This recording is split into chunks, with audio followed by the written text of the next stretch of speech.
Good morning, all of you. Sorry for yesterday, but the jam was so much that I live in Noida and coming over was impossible. So I had to inform you very late regarding that. Okay, so we get going. Last we stopped at the point where we talked about RBI's function as a controller of credit. So we will begin with that controller of credit function. So with as controller of credit, this is the fifth function we were talking about.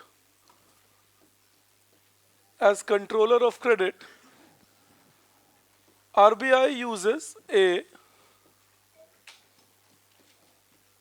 quantitative tools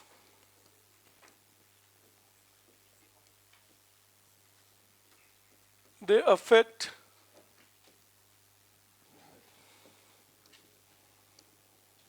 the amount of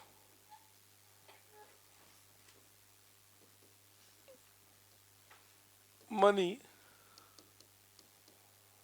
circulating in the economy. That is why the name quantitative tool, because they affect the amount of money circulating in the economy. So the name quantitative tool. All right. And quantitative tools have their own subgroups. So within quantitative tool, one is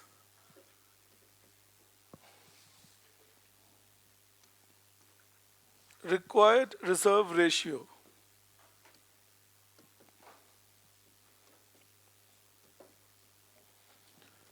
Required reserve ratio. This is one within quantitative tools. And within required reserve ratio, there is a cash reserve ratio. We will call it CRR. So this is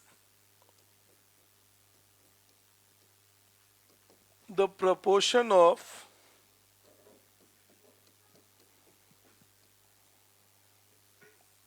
net demand and time liability NDTL that banks have to keep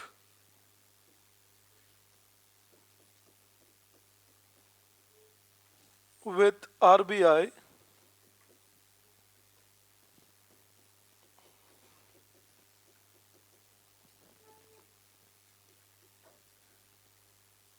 in the form of cash.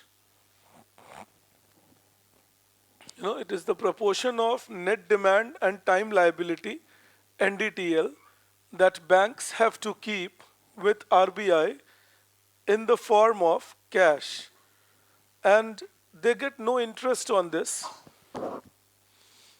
There is no interest paid on CRR, and it can be maintained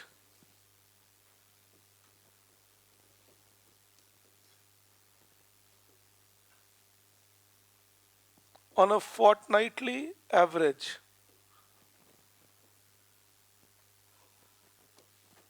It can be maintained on a fortnightly average. I'll explain this to you, but I wrote that the proportion of net demand and time liability NDTL that banks have to keep with RBI in the form of cash, that is CRR. All right. अगर एक bank के पास net demand and time liability 100 rupees है, तो उसका मान लीजिए CRR 5% है, तो 5 रुपीज़ उनको रखना पड़ेगा आरबीआई के पास in the form of cash, and they won't get any interest on that money, and they can maintain it on a fortnightly average. Now I'll explain all this to you, that what do all these things mean. First of all, when we use the word net demand and time liability, all right, when we use this term net demand and time liability, so understand it like this. Suppose there are two banks in the economy, SBI and ICICI. Suppose SBI gets 100 rupees deposit. So this 100 rupees deposit is what? A demand or time liability of SBI. See, what is that liability which I have to pay back?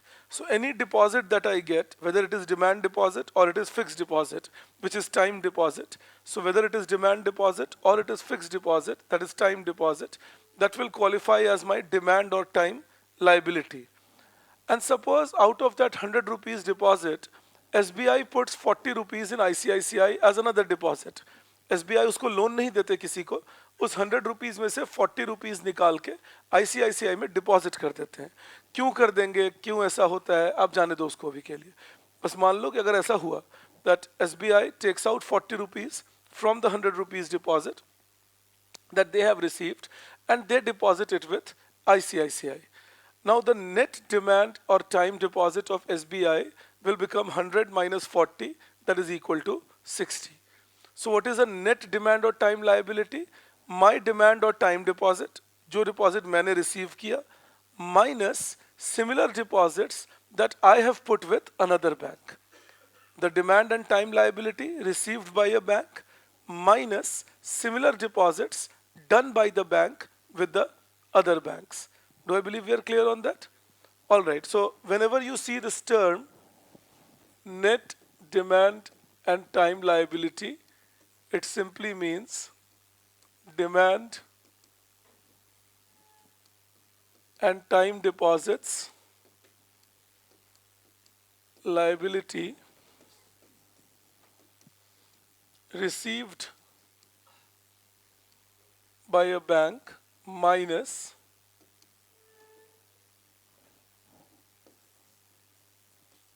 similar deposits made by the bank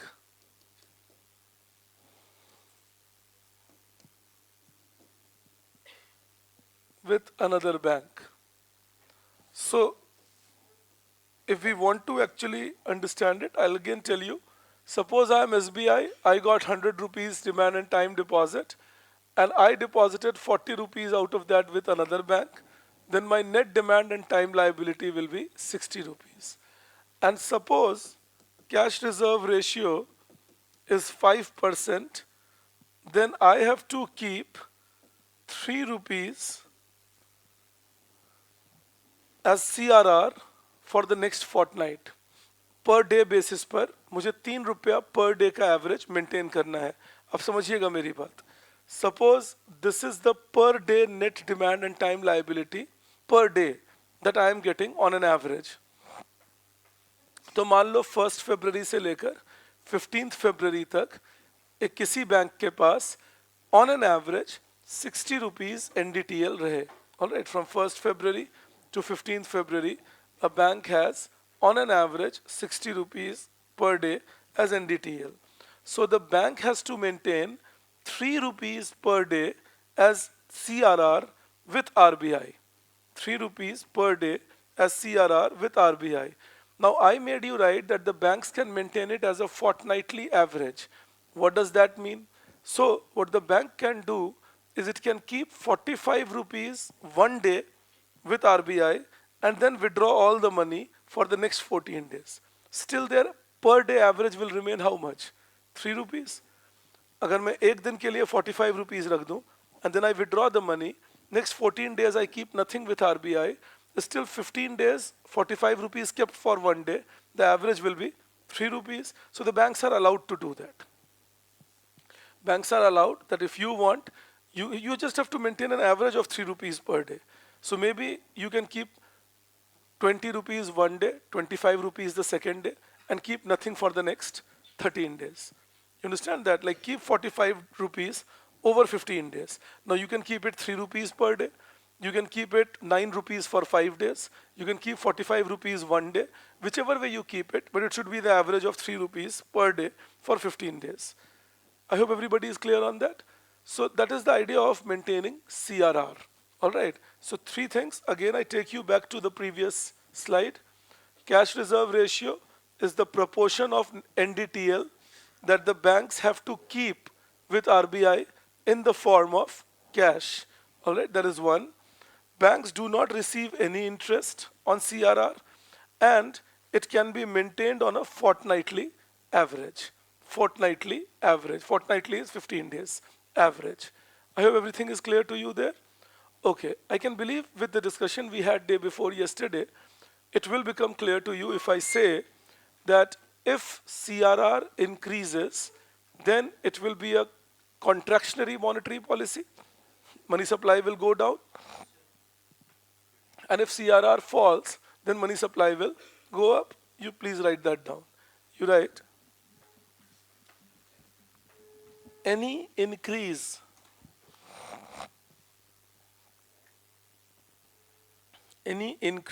in CRR will result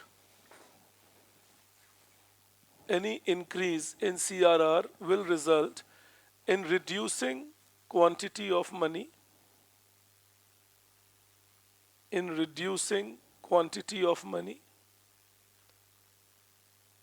or contractionary monetary policy or contractionary monetary policy. Full stop. Similarly, any decrease in CRR will result in expansionary monetary policy. Expansionary monetary policy. All right, so this is CRR part A in required reserve ratio. Then in required reserve ratio itself, there is another term that we use, that is, if I can call it B, statutory liquidity ratio, which is SLR. Statutory liquidity ratio, which we call SLR. So in this case, it is the proportion of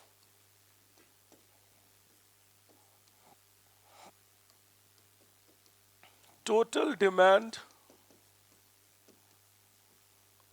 and time liability that a bank has to use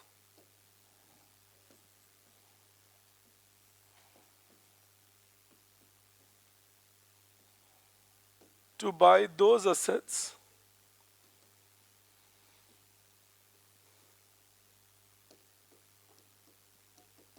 which are given SLR status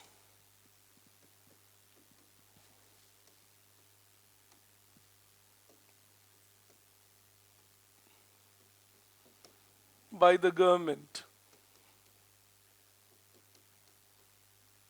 They include bonds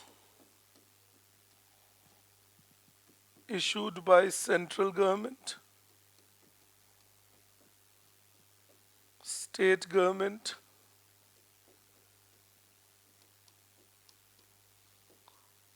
public sector units, cash, and gold. So this is statutory liquidity ratio. Good morning, all of you joining me now, Bindu and Sonam. Okay, so when we talk about SLR, understand this. It is proportion of total demand and time liability. This time it is not net demand and time liability. If I got 100 rupees as deposits, then proportion of those 100 rupees. The banks have to invest or put in assets which are given SLR status by the government. So government will declare which bonds are SLR. Government will declare which assets are SLR category, and the banks are told you will have to invest this much proportion of your deposit. Like today SLR in India is 18%. CRR is 4.5%. That is the status today. That CRR is 4.5%, SLR is 18%. So, in that sense, the banks are being told that out of 100 rupees that you are investing, that you are getting as deposits, 18 rupees will have to be kept in the form of those securities or cash or gold which are given SLR status by the government. All right. Now, again, I'm sure you understand that if I increase SLR, I'm reducing banks' ability to give loans freely. The banks will have to keep more money in the SLR assets, and that will be contractionary. And if I reduce SLR, I'm increasing banks' ability to give free loans, and that will increase the money supply in the economy. But there's few subtle differences between SLR and CRR. Please keep that in mind. Again, UPSC will not ask you, but for your conceptual clarity, you should know. In case of CRR, you are keeping cash with RBI. But in case of SLR, the assets that the bank buys doesn't have to be kept with RBI. You understand that? The bank can keep it itself. Similarly, in case of CRR, the bank has to maintain it on NDTL. But in SLR, the bank has to invest its TDTL, total demand and time liability. Also in CRR, the bank gets no interest rate. There is no return. But in SLR, if the bank buys a government bond or a public sector bond, there will be yield on it. So the bank will get some return on the bonds that are being purchased. You understand that? So there are differences between CRR and SLR. They look alike, they seem alike, but they are different from each other. So I again repeat, in CRR, it's cash kept with RBI. In SLR, the assets are with the bank. In CRR, it is on NDTL. In SLR, it is on total demand and time liability. And in CRR, the banks don't get any interest, but in SLR, they invest in bonds, so there will be yield on those bonds. All right. But like CRR, SLR plays the same role. If SLR is increased, there will be less liquidity for others in the market. And if SLR is reduced, liquidity will be high. So you keep this, you write this up, you write any increase in SLR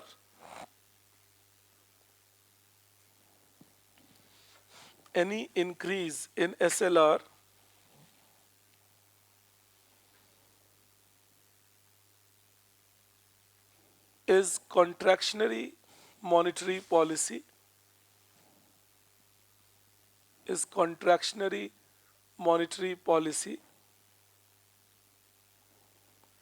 and any decrease in SLR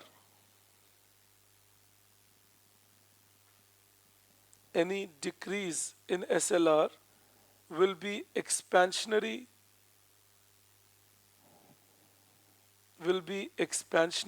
monetary policy.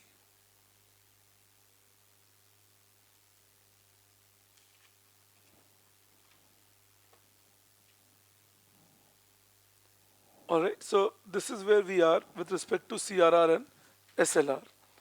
Then you write second, like one was required reserve ratio. Now you write 2, the second quantitative tool. So the second quantitative tool is bank rate. हाँ liquidity control करने के लिए लाए थे. CRR का एक और purpose होता है कि लोगों के पैसों को सेफ रखा जा सके, कि कुछ पैसे बैंक कैश के फॉर्म में आरबीआई के पास रखें ताकि कल को बैंक कोलैप्स हुआ तो कुछ पैसे यूज हो सकें उसके लिए. तो वो CRR, SLR उसके लिए नहीं था. SLR का पर्पस लिक्विडिटी कंट्रोल करना है. Alright, okay. Then the second thing, when we say bank rate, it is the rate at which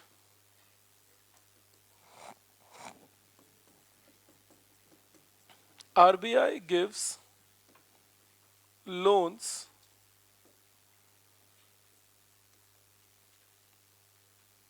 to commercial banks with or without a collateral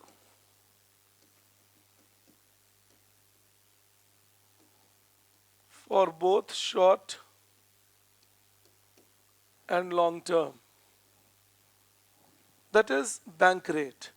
All right, the rate at which RBI gives loans to the banks, commercial banks, with or without a collateral. That means the banks may give a security, may not give a security in some cases. I can believe everybody understands collateral, the security that we give while taking a loan. So the bank may have to give a security, may not have to give a security while taking this loan. That's one. And for both short and long term. So it can be given for less than 1 year, it can be given for more than 1 year. All right, that is bank rate. I'm sure you will understand if I say that if RBI increases the bank rate, it will become a contractionary monetary policy because it will become costlier for the banks to borrow, and that will mean the banks will make it costlier for people to borrow, and then people will demand less loans. You understand that any increase in bank rate will mean overall interest rate will start rising in the economy because the banks will also now increase interest rate, and as interest rate rises in the economy, the borrowings with respect to market will become lesser, isn't it? And similarly, if bank rate is reduced, then that will mean banks will also reduce their interest rate and more demand will for borrowings will rise. So you write below that any increase in bank rate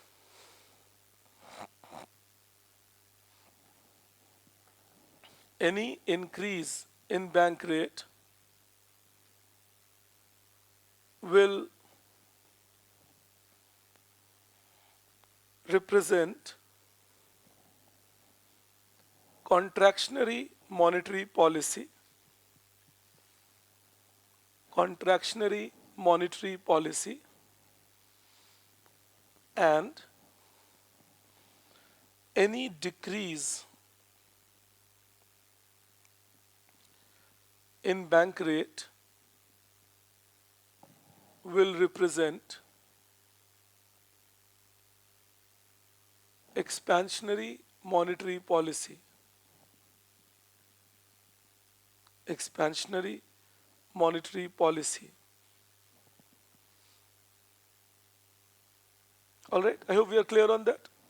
Then the third tool that RBI uses, the third quantitative tool, that is called open market operation. एक बात मैं यहाँ तुम्हें बताता हूँ. Till 1997, bank rate used to be the most used tool by RBI. अगर RBI money supply control करते थे, तो bank rate से करते थे. Till 1997, RBI would increase the bank rate or reduce the bank rate. After 1997, when the Indian money market has gone through a lot of reforms, now RBI relies on open market operations. So what is this open market operation? This is buying and selling of government bonds by RBI in the market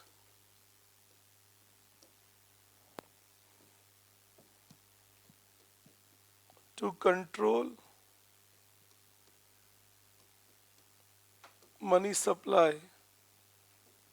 For example, if RBI buys bonds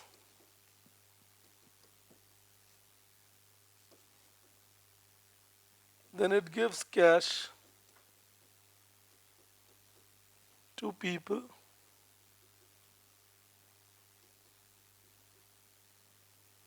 which increases money supply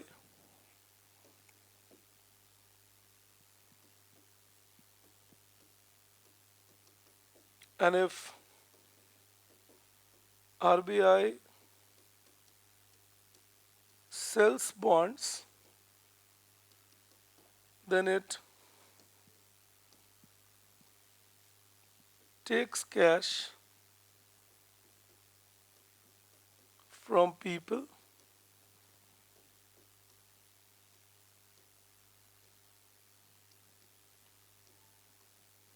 which reduces money supply. If RBI sells bonds, then it takes cash from people. If I'm selling bond, I'll take money. That's contractionary monetary policy. If I'm buying bonds, I'll give money. That's expansionary monetary policy. That is, but then this time it is done by sale and purchase of bonds in the open market. There is no interest rate fixed arbitrarily by RBI. RBI will say that this is the rate at which, or this is the bond I'm willing to buy, or I'm willing to sell, and if people respond, that will decide liquidity in the market. All right, that is open market operations. Now, RBI has, as I told you, majorly introduced these open market operations since 1997. All right, that RBI has started conducting this open market operations. And while conducting this open market operations, then the RBI uses a method called liquidity adjustment facility. They introduced it from 1997, liquidity adjustment facility, LAF. And within that, they have introduced repo rate and reverse repo rate. So we will discuss all that now, that how RBI implements its OMO. This is called OMO, Open Market Operation, OMO. So this is the idea of OMO, Open Market Operations by RBI. And I repeat, RBI conducts these open market operations through a method called liquidity adjustment facility. All right, RBI conducts these open market operations through a method called liquidity adjustment facility. So we'll go into that now. I hope we are clear on this.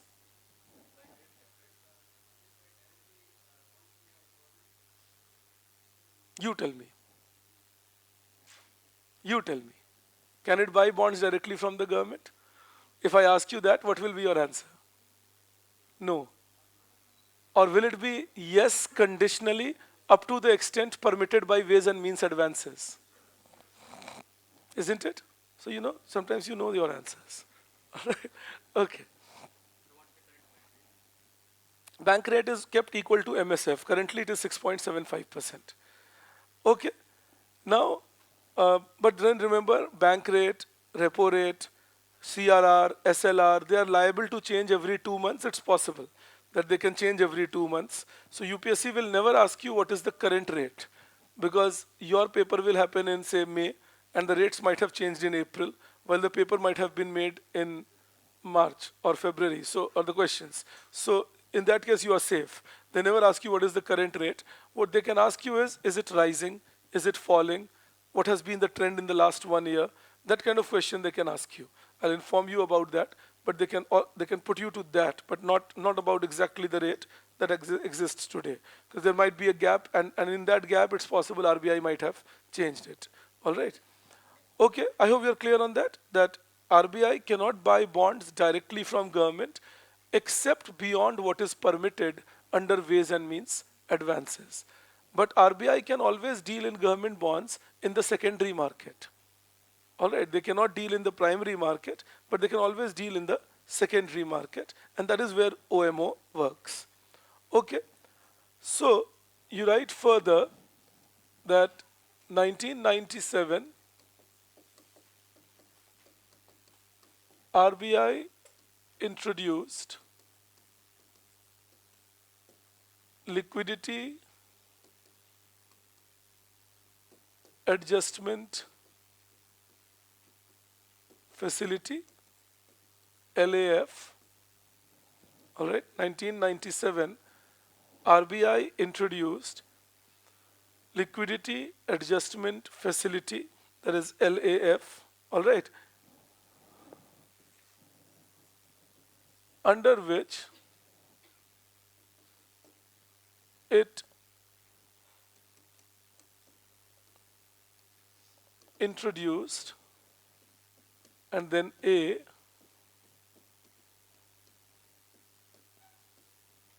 repo rate. All right, RBI introduced liquidity adjustment facility, and under liquidity adjustment facility, one thing they have introduced is repo rate. This repo stands for repurchase obligation.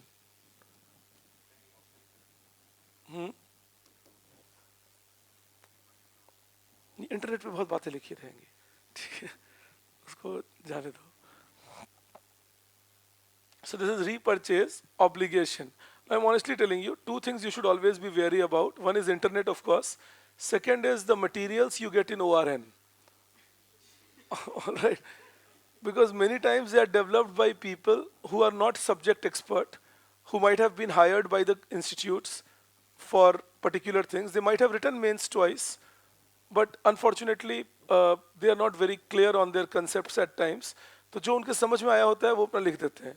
कभी कभी उनको verify नहीं किया जाता तो वही घूमने लगता है मार्केट. मैं आपको एग्जांपल देता हूँ. रमेश सिंह जी की किताब में ये मिस्टेक है और उसको देख के बहुत लोगों ने ये मिस्टेक कर दिया. और ये दिमाग में रखोगे दैट और रमेश सिंह जी की गलती नहीं है. वो पीएचडी तो है लेकिन सोशियोलॉजी में है, इकोनॉमिक्स में नहीं है. तो वहाँ ये गड़बड़ आती है. यू नो मैं मिस्टेक बताता हूँ आपको. It's a grave mistake that you will see and any economic student forget even me. मैं तो खैर जो बूढ़े लोग हो गए इकोनॉमिक्स में उनमें काउंट हो जाऊंगा. आप इकोनॉमिक्स के नॉर्मल जो आपकी क्लास में कोई बैठे हो ऑप्शनल वाले उनसे पूछ लीजिए, वो भी आपको जवाब दे देंगे. That you know that the book says that if inflation takes place then exports will rise because the currency will depreciate. But that's a massive error, because if inflation takes place then your commodities have become costlier, due to which exports will fall and therefore the currency will depreciate. आप chronology समझ रहे हैं? ठीक है, तो वो समझना बहुत जरूरी होता है. You know, that unless we don't follow that, sometimes we make a mistake, we write a book, the book can become very popular, and then people keep reading it, and then people, and intuitively it can make sense. अच्छा हाँ depreciation हो जाएगा inflation से और उससे मेरा commodity का demand बढ़ जाएगा. But then we are changing the sequence in which things will happen. Depreciation is happening because demand for my commodity is falling. I'm sure Reddy ji would have told you about this, but these are errors that we should avoid doing. But I just warned you because they can be in books, they can be in texts, they can be in the material, they are filled on internet. इसीलिए तो chat GPT गलत answer लिखवाता है हमें बहुत बार. Because chat GPT searches the internet and then frames an answer for us. Now whatever is wrong also on internet, chat GPT will pick it up and give it to us. And we will always think, acha, and chat GPT has no method to verify whether this is a correct thing or incorrect thing. It's like Wikipedia. Again, on Wikipedia, there are many places where there is no citation given. And if there is no citation given, then anything can be written. You understand that? So always be very careful when you are searching the internet today. You will get 5 correct things, definitely, and it's a big help. But you will also get a lot of incorrect things on internet written, which can only be seen by verification. So be always very careful. For all practical purposes, this is repurchase obligation. I'll tell you why I am refuting the word option. Option means what? I have an option to buy it or not buy it. Option. You understand that? Choice. Obligation means it is obligated. I have got to buy it back. You understand that? That is the difference between an obligation and an option. If I use the word option, it means that I give the chance. If I wish, I will buy it. If I wish, I will not buy it back. Repurchase option. I have an option of buying it back. I have an option of not buying it back. That option doesn't exist in this case. You got to buy it back. So that is why it is a repurchase obligation. You have to buy it back from RBI. Now what does this repurchase obligation mean? And what is this repo rate in that case? I'll explain it to you. I'm giving you the definition first. Also, in NCERT, they have defined it very nicely. They have said this is the rate at which RBI gives loans to the banks. Now then what is bank rate? You understand that? Because repo rate is not the rate at which RBI gives loans to the banks. All right? It is, अब फिर वही जो पिछली क्लासों में कह रहा था, एक जैसा लगता है, ठीक है, लेकिन वो एक ही हो वो कोई ज़रूरी नहीं है. आप लोग तो और बच के रहिएगा, आज 14 फरवरी है. तो पता नहीं आप किसको पुकारें, कौन आ जाए, फिर क्या हो जाए, ठीक है. तो but anyways, so coming back to this, when we talk about the repo rate works like this. It says that the rate at which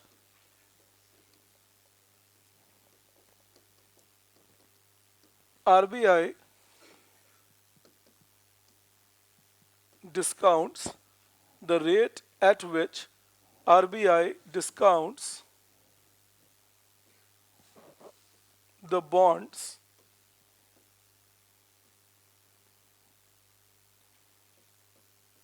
sold by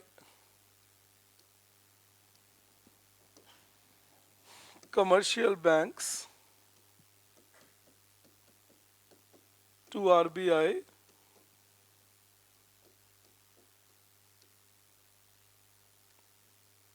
with a repurchase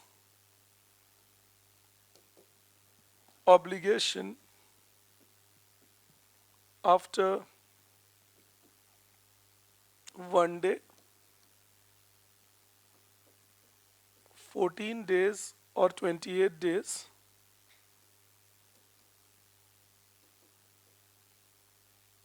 or 1 year to 3 years. I'll explain this to you. But this is the definition. The rate at which RBI discounts the bonds sold by commercial banks to RBI with a repurchase obligation after 1 day. If it is after 1 day, then it is called overnight repo rate. Overnight repo rate. If it is 14 to 28 days, then it is called term repo rate. And if it is 1 year to 3 years, it is called long-term repo rate. So overnight repo rate, term repo rate, and long-term repo rate. That is how it will be. Overnight repo rate, term repo rate, and long-term repo rate. All right, that is how it is stated. Now, what does all this mean? Let's get cleared on that. कि ये सब जो मैंने लिखा है इसका मतलब क्या है? So I'm giving you the steps as it happens, and you will get the meaning of what am I writing in here. So think like this. Suppose if I say step 1, bank needs a loan of rupees 100. Then 2, bank takes bonds worth rupees 100 plus repo value to RBI and sells it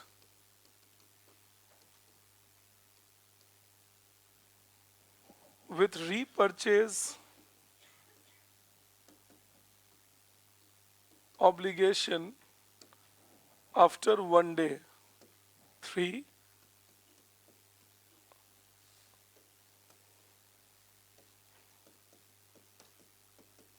RBI buys the bonds and gives the bank rupees 100. 4, next day bank repurchases the bonds 100 plus repo value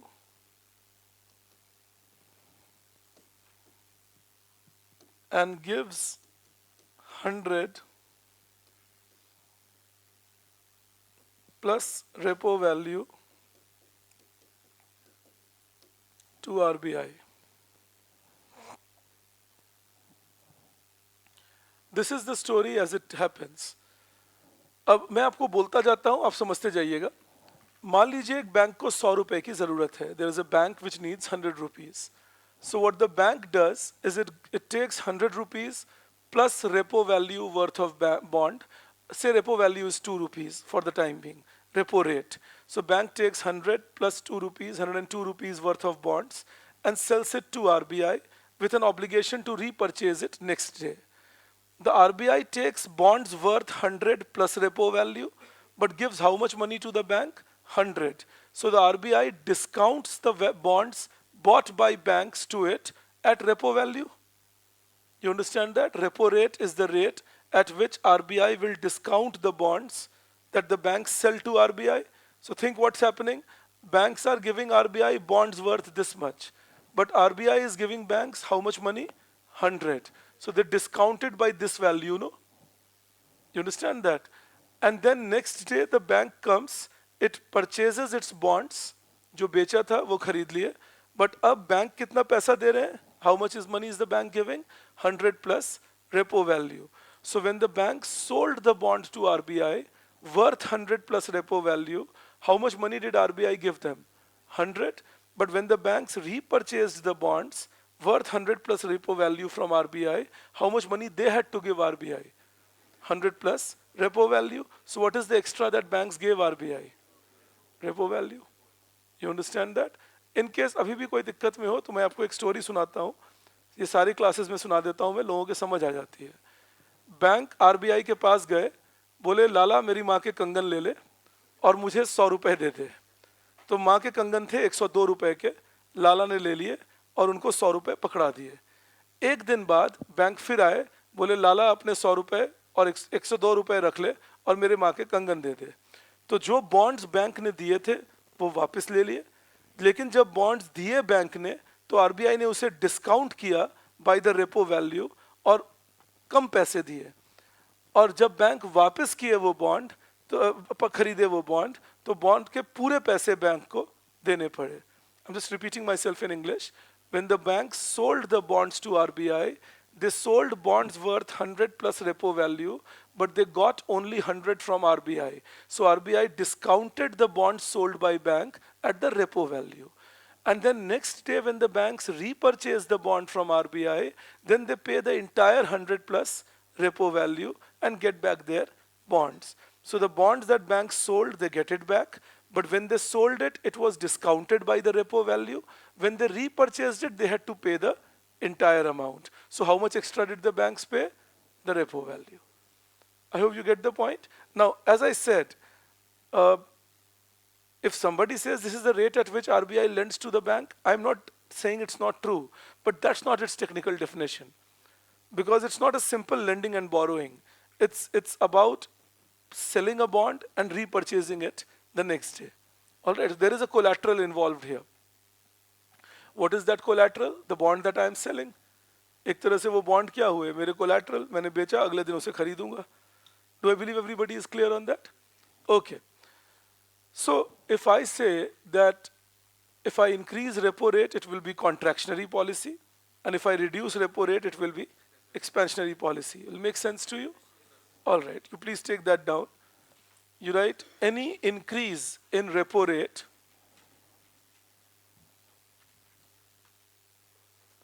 any increase in repo rate will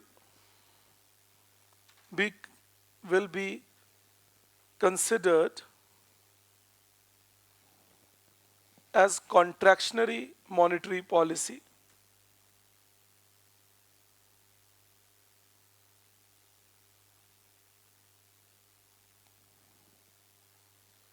And decrease in repo rate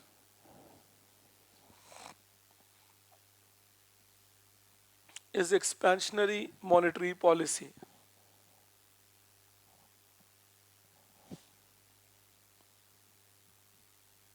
Okay, I have a question. One of your friend asks online that if in the prelims exam they write that repo rate is the rate at which RBI lends to the bank, will we mark it right or wrong? They never do these technical errors in your UPSC exam. Be very clear on that. Your paper is set with a lot of sincerity, and in case like they did it last year, if there is a mistake in setting the questions, they cancel it. They don't continue with that. So ideally, if they say that repo rate is the rate at which RBI lends to the bank, well, it's not a correct statement, because repo rate is the rate at which RBI discounts the bonds bought by the bank to the central bank. All right, there's a difference between discounting and just lending at a given rate. So be very clear. That is one. Secondly, another question I'm asked is withdrawal of accommodation a contractionary policy? Yes, it is. But I will teach you what is meant by withdrawal of accommodation, because for that you have to know what is accommodation. So we will go step by step, and I will be teaching you things that what is accommodation and what is not a withdrawal and what is neutrality and what is hawkish policy. We will go into that today, hopefully itself. But right now, just keep it. Yes, it is contractionary, but let's go slow on that. Okay, so coming back to this now. Remember, अब सुनना ध्यान से मेरी बात एक जे basic story है तो 1997 में आरबीआई ने एक और विंडो ओपन किया ये तो रेपो रेट था so repo rate was the rate at which banks could have sold their bonds to RBI with a repurchase obligation. Effectively, repo rate became what? A window to borrow for the banks from RBI. But what are banks pledging here? Banks are pledging the bonds that they have. But think now, sunna dhyan se. Banks are showing these bonds on their asset side and attracting deposits. So banks are already taking deposits in the name of these bonds. And now the banks are using the same bonds to take loans from RBI. So the same bond is used to take money twice up. And that cannot be allowed infinitely. अब ये नहीं कह सकते कि अच्छा आप जितना मर्जी पैसा ले लो. So RBI has put a restriction that banks are allowed to pledge or bring bonds worth not more than 2% of their NDTL in the repo market. जो भी बैंक का NDTL है, मान लीजिए NDTL जैसे हमारा एग्जाम्पल था, the NDTL was 60 rupees. So the banks can bring bonds worth 1 rupee 20 paise, 2% of NDTL to transact in the repo market. They are not allowed to borrow from RBI in the repo market beyond 2% of their NDTL value. What is the objective? That up to 2% of your NDTL, we will allow you to still duplicate the borrowing. I hope you all understand how duplication of borrowing is happening. एक बार आपने deposit लिया उन्हीं bonds पे और फिर आप उन्हीं bonds पे लोन ले रहे हैं आरबीआई से भी तो एक तरह से डुप्लीकेशन हुआ ना ये that you are showing the consumers, look, I have these assets. The depositors saw those assets, put their deposit in your bank, and now you are using those assets to borrow from RBI also. So that's a duplication. So RBI says, okay, we will allow you to do that, but not beyond 2% of your NDTL value. So whatever is your NDTL value, up to 2% of that will be allowed, which banks can bring to RBI for borrowing under repo market. Do I believe we are clear on this? I'm making you write that. You write. Banks are allowed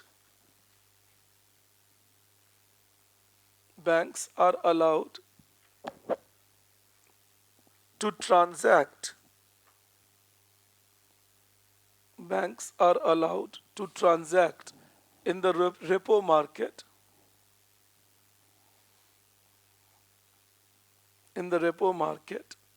up to 2% of their NDTL value.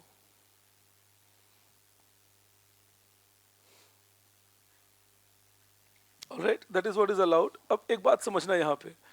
Now think, without changing the repo rate, I don't change the repo rate, but if I increase this 2% to 3%, wouldn't that also become an expansionary monetary policy? You understand that? That I don't change the repo rate, but I allow the banks that you can borrow not up to 2%, but up to 3% of your NDTL value. I am in a sense allowing the banks to borrow more from RBI, and that can again be an expansionary monetary policy. Do I believe we are clear on that? So sometimes be careful. RBI may do expansion not only by changing the repo rate, but there are other mechanisms too by which RBI can interfere in the market. Alright, one of them is this, that I change the NDTL value. Okay, अब एक बात और समझते हैं. So in 1997 itself, RBI included, apart from repo rate, RBI included reverse repo rate mechanism. It is just opposite. In this case, suppose if a bank has surplus money, the bank will take that surplus money to RBI, will purchase bonds from RBI, and RBI will have a repurchase obligation, say the next day or after 14 days and so on. So RBI will have a repurchase obligation. RBI will repurchase the bond from bank the next day. and give the bank the value of bond and the reverse repo value along with that. You understand that? जैसे bank बोरो करते हैं repo rate में, ऐसे ही bank अपना पैसा deposit करते हैं RBI के पास रिवर्स रेपो के केस में. कभी भी मन में ये मत लाना, don't think ever that why will RBI borrow money? RBI is not borrowing money. RBI is giving a facility to the banks that if you want, you can put your surplus money with us for a short time period and you can earn some return on it. Alright, if you have surplus money, you put it with us and you can earn some return on it. Also remember, RBI does not declare reverse repo rate separately. Reverse repo rate is attached to repo rate. Like in 1997, it was put at 1% below the repo rate. So if repo rate is 6%, reverse repo automatically will be 5%.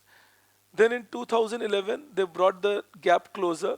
They said reverse repo rate will be 0.5% below the repo rate. In 2017, they brought the gap even closer. They said reverse repo rate will be 0.25% below the repo rate. Why were they bringing the gap closer? Because ideally, I'm not saying necessarily, but ideally, repo and reverse repo rate should be equal. Why they should be equal?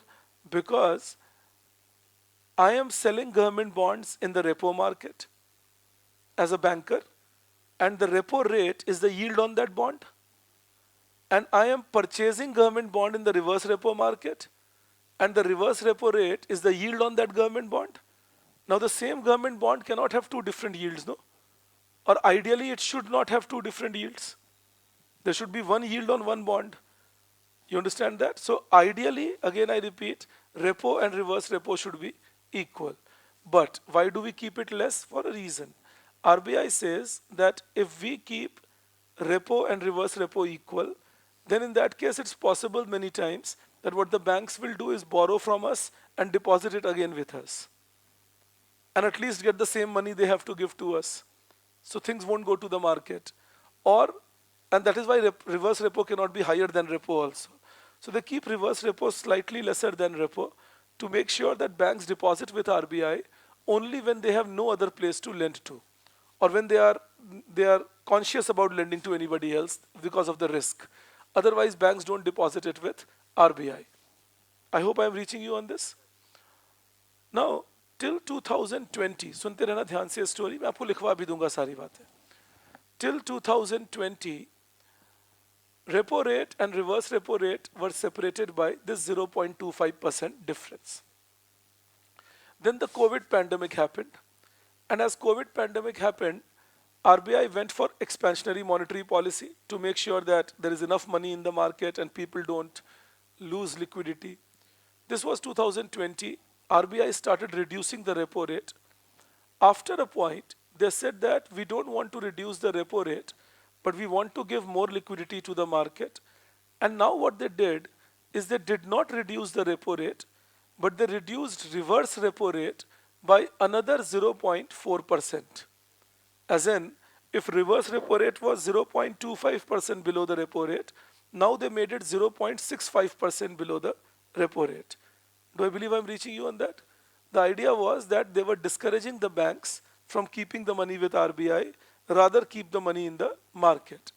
But if you ask me, that was a wrong policy. They got a lot of flack for it. खूब उनकी criticism हुई RBI की, because repo and reverse repo are essentially the two sides of the same coin. Repo rate at which I sell my bonds to RBI and get money. Reverse repo rate at which I buy the bonds from RBI and give money. That completes the market. I sell, I buy. You understand that? Now, when you change the reverse repo and you don't change repo, you are unnecessarily disturbing the market because you are changing one rate without changing the other rate. Do I believe we are clear on that? So, but RBI went ahead and did it. And they received a lot of criticism for that. Now, 2021, 2022, by the time we reached 2022, inflation was rising at a very fast pace all over the world, including India. Now, RBI wanted a contractionary monetary policy, but again, they did not want to change the repo rate because they wanted to promote growth also. तो RBI repo rate को बढ़ाए बिना ये चाहते थे कि money supply contract की जाए, right, without changing the repo rate, if I can contract money supply. Now, ideally, what RBI should have done is repeated the mistake and corrected the original mistake. As in, increase the reverse repo rate by 0.4%, bring it again below 0.25% below repo, and come back to where you were originally. But RBI was worried because of the criticism they had received. RBI was worried because of the criticism they had received for reducing the reverse repo rate without changing the repo rate. So now what they do in April 2022, they say that we are suspending the reverse repo rate. There will be nothing called overnight reverse repo transaction now. तो एक दिन का जो reverse repo था, RBI ने उसे suspend कर दिया. उन्होंने बोला nothing like overnight reverse repo transaction now, and we are replacing it by a new thing now called standing deposit facility. So we will offer the banks standing deposit facility, and in this case, the banks can deposit their money with us. There will be no repurchase obligation, there will be no purchase of shares, etc. Banks can simply come and deposit money with us, and we will give them interest rate 0.25% below the repo rate. You understand that? Now, automatically, the banks will choose this because nobody wants a security from RBI. But what does it do? I have the 1 day or overnight repo obligation going on, but I don't have the overnight reverse repo obligation happening anymore. It's suspended.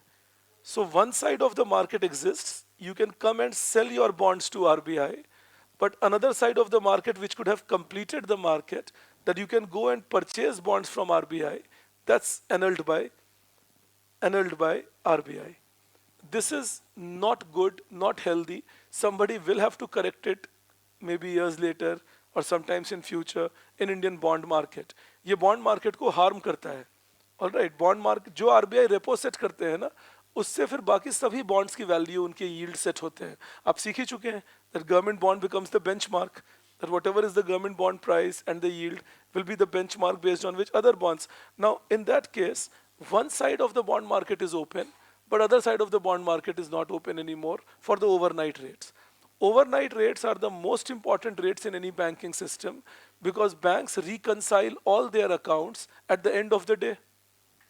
So how much is your liquidity in the market is actually determined by the movement of overnight rates. And this is an error that RBI has done without any doubt. They have been able to manage COVID decently, and they could have avoided this error. And you know what they did? April, they introduced this standing deposit facility, and May, in any case, they increased the repo rate. So they could have increased the repo rate in April and avoided introducing something like this SDF. Or they could have increased the reverse repo, as I said, do the mistake again to rectify the original mistake and come back to where you were. They didn't do that. This is an error that they have done. And again, I repeat, somebody will have to again bring up the overnight repo rate, a reverse repo rate back in future. Apart from overnight reverse repo rate, the other reverse repos at 14 days, 28 days, 91 days, 182 days, they are operational. वो चल रहे हैं. उनको कहा जाता है variable reverse repo rate. All right, that at different time period, I'm giving different reverse repo per se. Do I believe you understand the meaning of reverse repo?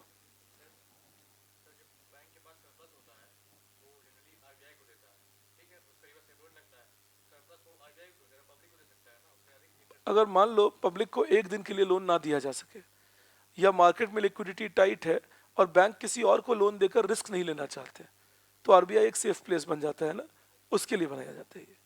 ठीक है, दैट बैंक्स के पास अगर पैसे हैं जो एक दिन के लिए जमा करना है या 14 डेज के लिए जमा करना है, तो एक सेफ प्लेस है कि आरबीआई के पास पैसे रखिए, बदले में रिवर्स रेपो के ट्रांजैक्शन करिए और आप विड्रॉ कर सकते हैं after the given days. RBI will repurchase. ठीक है, okay, you take this down now, you give a heading, reverse repo rate.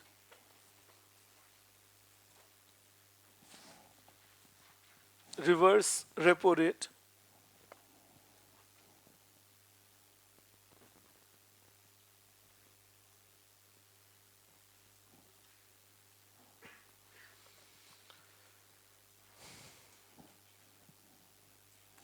you write in that it is the rate at which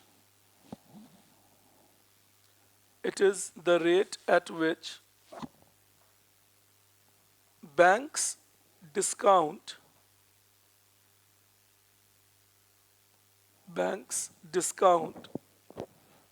the bonds purchased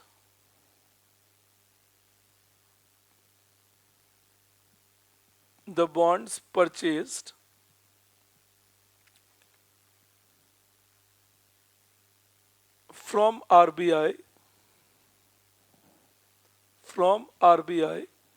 with a repurchase sorry, with a repurchase obligation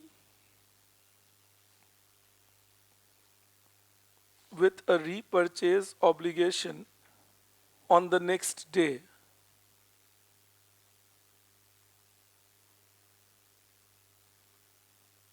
or after 14 to 28 days, 91 days, 182 days, and 364 days. Full stop. Reverse repo rate is connected to repo rate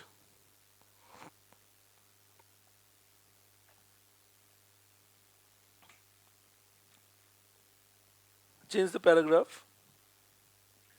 In 2020 to 2022, RBI suspended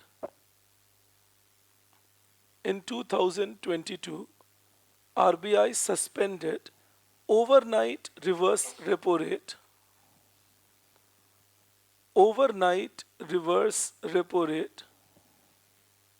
and replaced it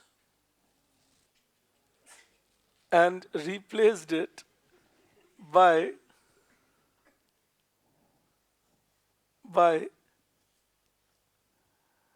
standing deposit facility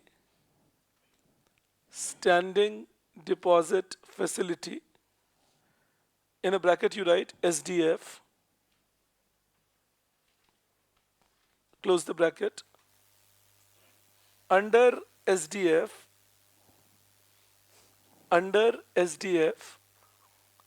the banks can deposit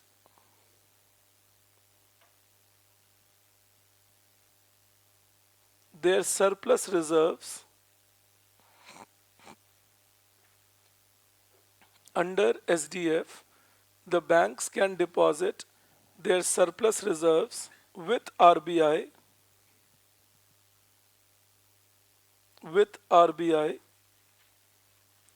without any purchase of security,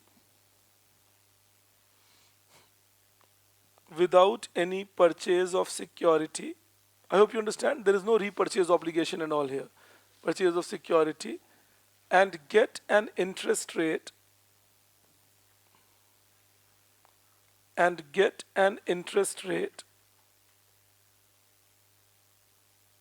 which is 0.25% below repo rate.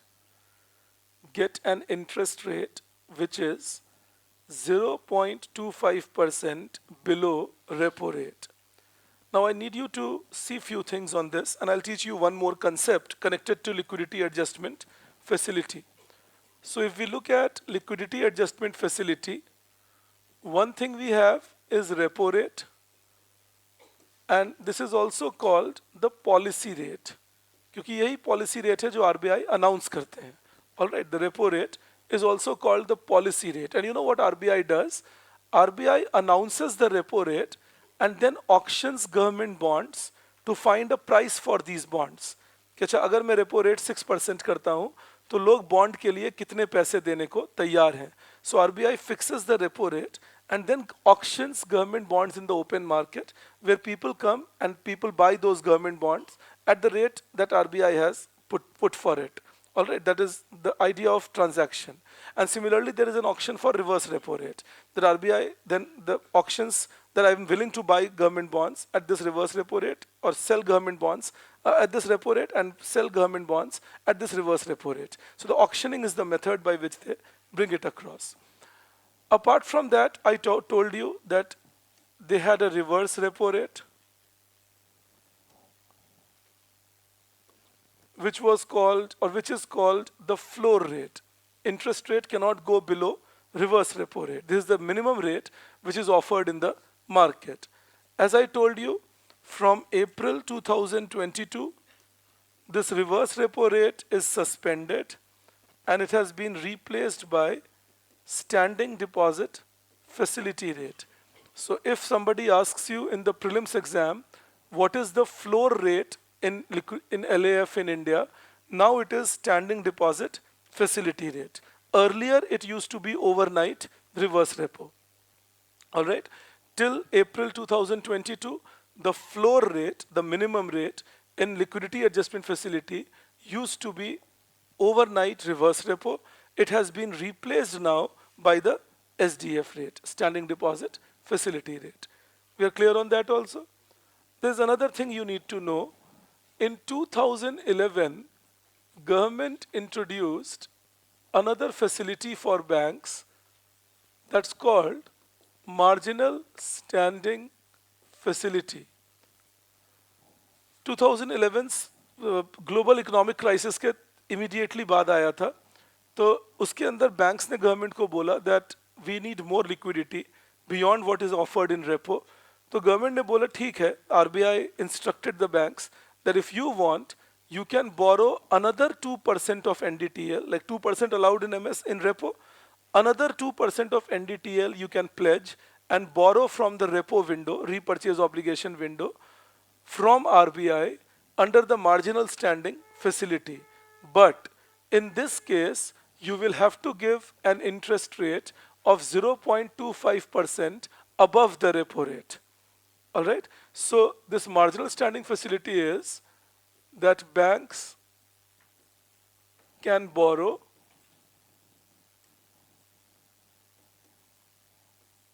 another 2% of their NDTL value from repo market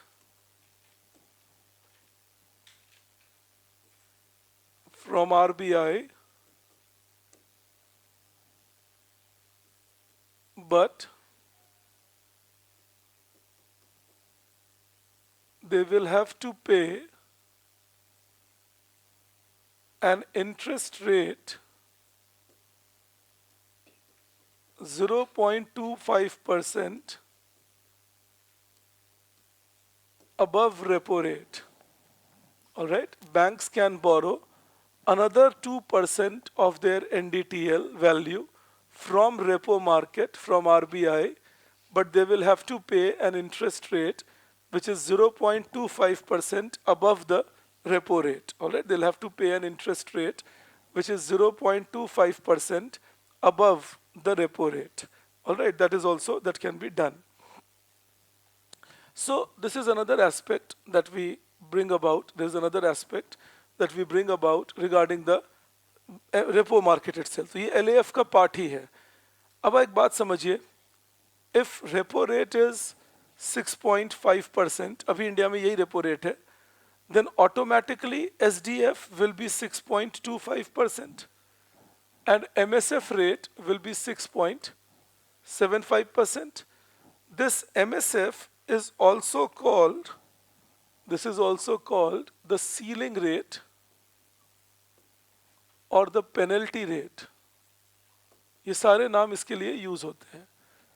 MSF is also called the ceiling rate because it is the upper limit in the LAF. In liquidity adjustment facility, the highest rate is MSF rate. And penalty rate because if the banks borrow beyond what is allowed under repo, they pay a penalty for this. MSF में banks के लिए एक और बात allowed है. If the banks want, they can even pledge their SLR deposits or SLR assets under MSF. Alright, अपने जो statutory liquidity ratio की obligations हैं, वो भी अगर banks चाहें तो MSF में pledge कर सकते हैं. That is why the penalty, that you are using your SLR assets or borrowing extra and therefore 0.25% above the repo rate. Do I believe we will remain with that? Remember one more thing in this, that the difference between ceiling rate and floor rate is called the policy spread or policy range. All right? The difference between ceiling rate and floor rate is policy spread or policy range. Ceiling rate minus floor rate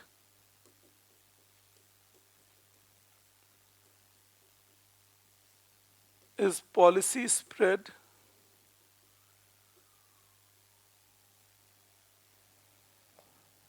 or policy range. All right, difference between ceiling rate and floor rate is policy spread or policy range.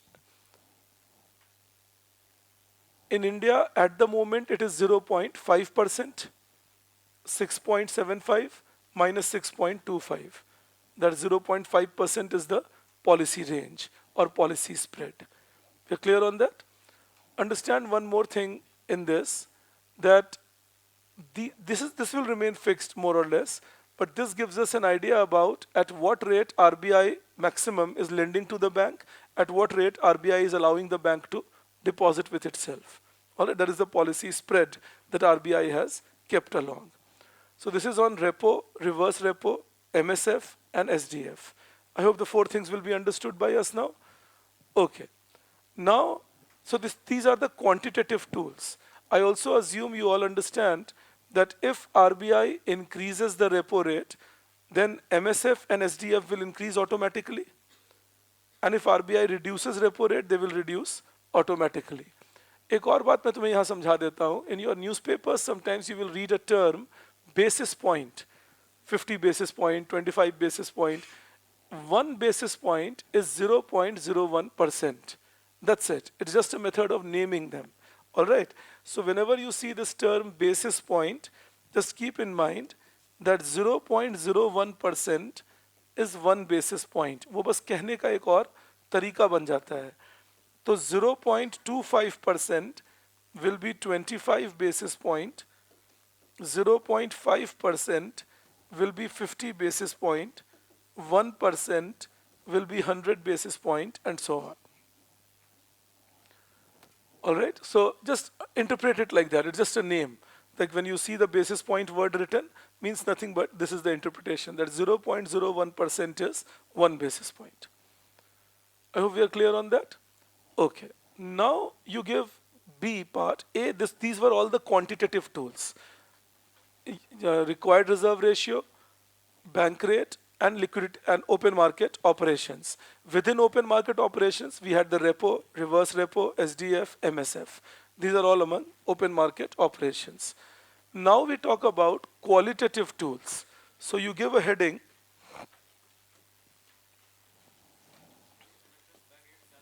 हाँ, हमेशा MSF bank rate के बराबर होगा. Qualitative tools by RBI. जो भी bank rate होगा वही MSF होगा, वही बैंक रेट होता है इंडिया में. अभी RBI ने ऐसे ही फिक्स कर रखा है.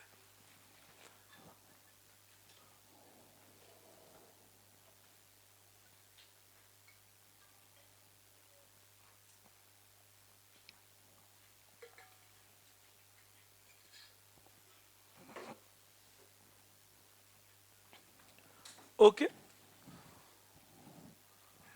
Now, when we talk about the qualitative tools, it comes across as this. See, qualitative means I am not affecting the amount of money, I am affecting the direction of money.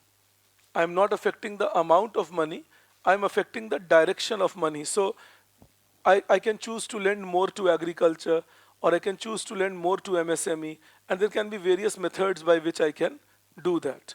All right. So you write within that, with qualitative tools, you put a dash and write, these are tools which affect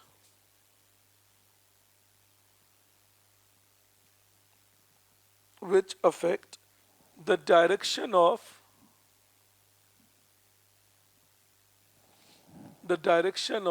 money flow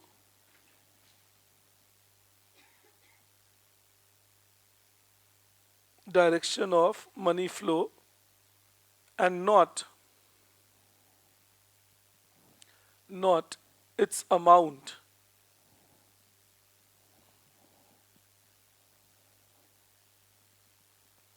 You change the paragraph and write, or in the same thing you continue, you write, they include, and then you can take them as A, B, C, D. So you write A, margin requirement.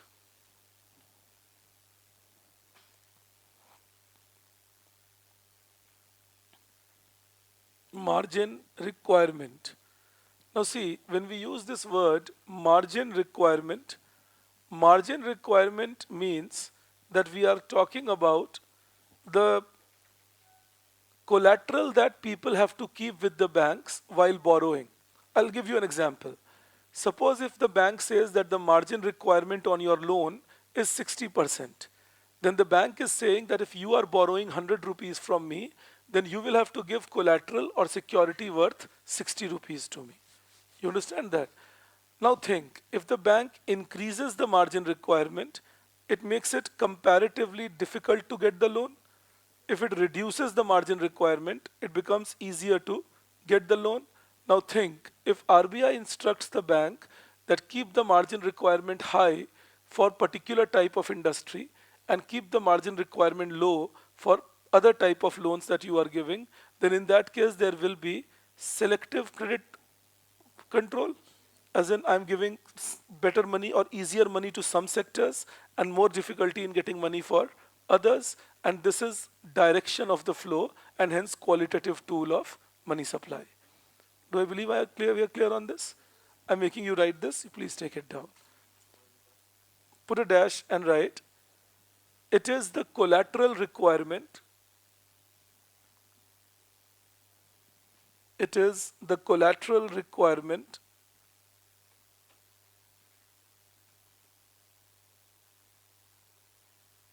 for any loan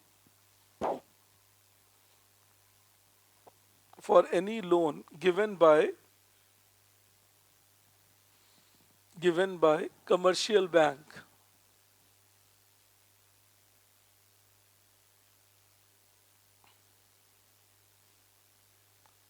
Full stop. The bank can keep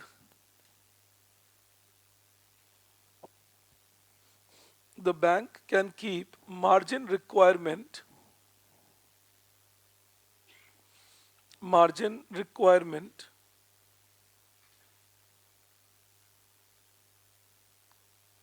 at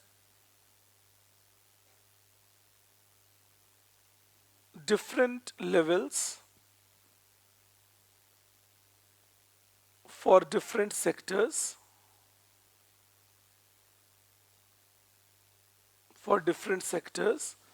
to affect the flow of credit,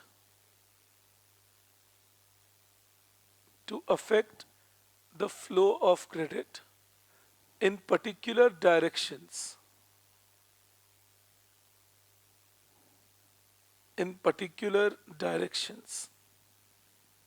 I hope we are clear on that. All right, then you write the second qualitative tool. You write priority sector lending.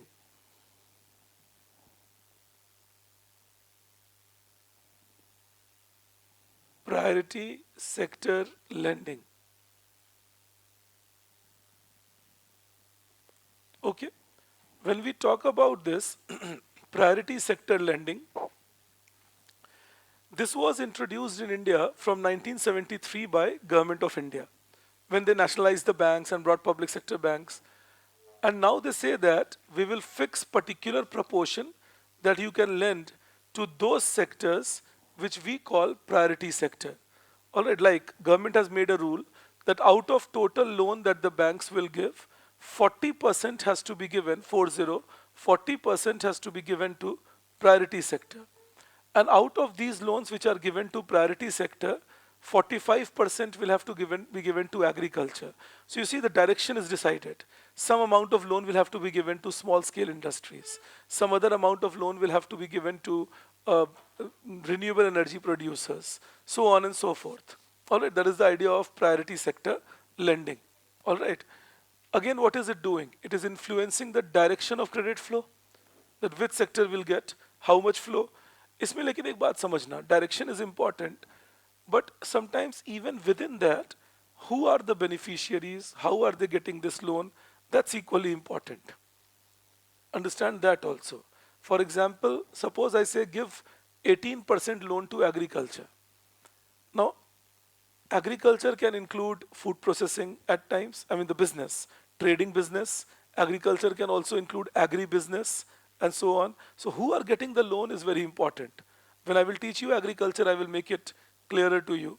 But when you look at all this, like events like Farmers March, etc., they are a mix of many things. Mix of lack of industrialization of Punjab and Haryana. If that would have happened, then we wouldn't have had so many people dependent on agriculture. Mix of lack of touching the small farmers and marginal farmers with respect to higher returns that they could have got. Mix of politics, no doubt, that there will be politics, general elections are approaching, so government will be put under pressure from various sides and so on. And also mix of improper targeting of beneficiaries when it comes to giving benefits for particular aspects. अब पंजाब का dissatisfaction बहुत ही normal होगा. आप सोच के देखिए, Punjab was the second richest state of India till 1993, and Punjab is not in top 10 today. So that shows that due to lack of industrialization, over dependence on agriculture, and then even within that agriculture, comparatively less dependence on high value crops, Punjab still grows a lot of wheat and rice and tries selling it into the market through Food Corporation of India system and all, MSP and all. That keeps you over dependent and doesn't let you grow. The problem is that, it keeps you over dependent. You are putting all your eggs in one basket, and that basket itself is a low value basket. If there could have been better growth of, say, horticulture, flowers, fruits, vegetables, or better growth of food processing industry in Punjab, then still things could have gone better. And plus other industries. I mean, Punjab had, it still has, but it used to have a very huge presence of hosiery industry, textile industry. All that has gradually, but over a period, migrated away. Ludhiana, Jalandhar, they used to be dominated by hosiery, textile, and so on. That starts leaving away. That's a bad idea again, because then again our focus has not been on developing those places which could have developed better. और क्यों ये जगह हार गए? क्योंकि हम सस्ता Chinese सामान खरीदने में लग गए rather than अपने जगह को सस्ता बनाने के. तो ये भी दिमाग में आप रखेंगे. आप सोच के देखिए, चाइनीज हमारे गणेश जी और हमारे शिव जी हमें बेचते हैं. उसका कोई सेंस नहीं बनता. Why should they be making our gods and selling to us? But that's our laziness of policy making. That we did not let industrialization happen in India because we went lazy. And we thought, अच्छा services से पैसा आ ही रहा है, GDP growth तो high दिख ही रहा है, दुनिया को इम्प्रेस करने के लिए बोल ही सकता हूँ. That's lazy approach. That I'm getting. It's not the way to grow properly. We unfortunately went on. We are paying for all that. अभी जो ये हम पे कर रहे हैं ना, ये उसी का नतीजा है कि हम मैक्रो पे ध्यान देते रहे, माइक्रो पे नहीं. कि भाई पंजाब में डेवलपमेंट नहीं हो रही, बिहार की हालत खराब होती जा रही है, ईस्टर्न उत्तर प्रदेश नहीं ग्रो कर रहा जैसे वेस्टर्न उत्तर प्रदेश ग्रो कर रहा है, उड़ीसा वैसे नहीं ग्रो कर रहा जैसे बंगाल ग्रो कर गया. So unless we don't focus on the micro individual states, see their development, create opportunities, the fissures and the frictions will keep arising, and every time when elections will come near, somebody will try taking advantage of it. Understand it like that. All right. You know what is the worst part? We don't even talk about the relatively smaller states of our country. UPSC aspirants को छोड़ दो अगर, और कुछ और पढ़े लिखे लोगों को छोड़ दो, तो तमीज से जो नॉर्थ ईस्ट के 7 स्टेट हैं उसका नाम और उसके कैपिटल नहीं बता पाएंगे लोग, और कहने के लिए पढ़े लिखे हैं, लेकिन उनसे पूछ लो बस यही कि आप उस स्टेट्स के नाम बताइए और कैपिटल बताइए। स्टेट के नाम शायद जोड़ तोड़ की राजनीति से बता भी दें कैपिटल तो सवाल ही नहीं है। तो आप सोचिए, अगर हम अपने ही देश के डेवलपमेंट नहीं लेके जाएंगे हर जगह, तो फिशर्स क्रैक्स वो रहेंगे ही। So we need to have an overall development pattern, and money, I'm saying it for a reason, money flow determines it a lot. Which direction is money flowing in? Who are the beneficiaries? Where do you see more banking facilities? Where do you see more entrepreneurship growing? All that matters a lot. End of the day, government cannot give people jobs, all of us at least. सरकार के बस में ही नहीं है बेचारे के। थोड़ी सी नौकरी दे रहे हैं तब तो इतना सारा फिस्कल डेफिसिट है, और थोड़ी सी नौकरी दे रहे हैं तब तो बहुत सारी राज्य सरकारें ऐसी हैं, there are so many state governments which are not paying salary on time. You understand that? So government has its own capacity to give jobs. The real capacity has to be of creating it in the marketplace. That unless we don't develop entrepreneurship, we can't create jobs in India. All right, so that is what I was telling you. Flow of money in particular directions to particular people determines that job creation. Where is that money flowing? तुम एक कभी map करके देखना, banking branches or bank credit given, loans given by banks on the basis of different states. And you will see that heavy loans are given in industrialized states compared to the loans given in the non-industrialized ones. But then when these loans are given, that means money available to people in industrialized states to further expand their industries. And if the money is not available in the less industrialized states, they will remain backward forever. And then some of the industrialized states will say that, oh, I'm giving this much income tax, why am I not getting that much return? That's a very stupid idea. Very stupid idea. It's like me saying, अरे मैं तो X amount of income tax देता हूँ, मुझे उतना ही benefit मिलना चाहिए। हम लोग टैक्स देते ही इसलिए हैं ताकि बेनिफिट उन तक जा सके जो गरीब हैं। आपको ये समझना पड़ेगा। तो कोई स्टेट अगर उठकर बोले, भी कर्नाटका उठ के बोले, we contribute this much to the tax and we don't get it back. Well, imagine if I get up and say that, you get up and say that. It can be brought down to that. That somebody gets up and says, I pay this much tax and I'm not getting any return. So tomorrow I will not pay this tax. Otherwise, give me this much return. This is nonsensical. And when they talk about return, any state in India, because again, I repeat, it's all about elections. Let the elections get over, these talks will die out. Mark my words. आप अगस्त सितंबर में हो सकेगा तो देखकर, और उसके बाद मुझे एक टेलीग्राम पे मैसेज कर दीजिएगा कि सर आप ठीक कह रहे थे।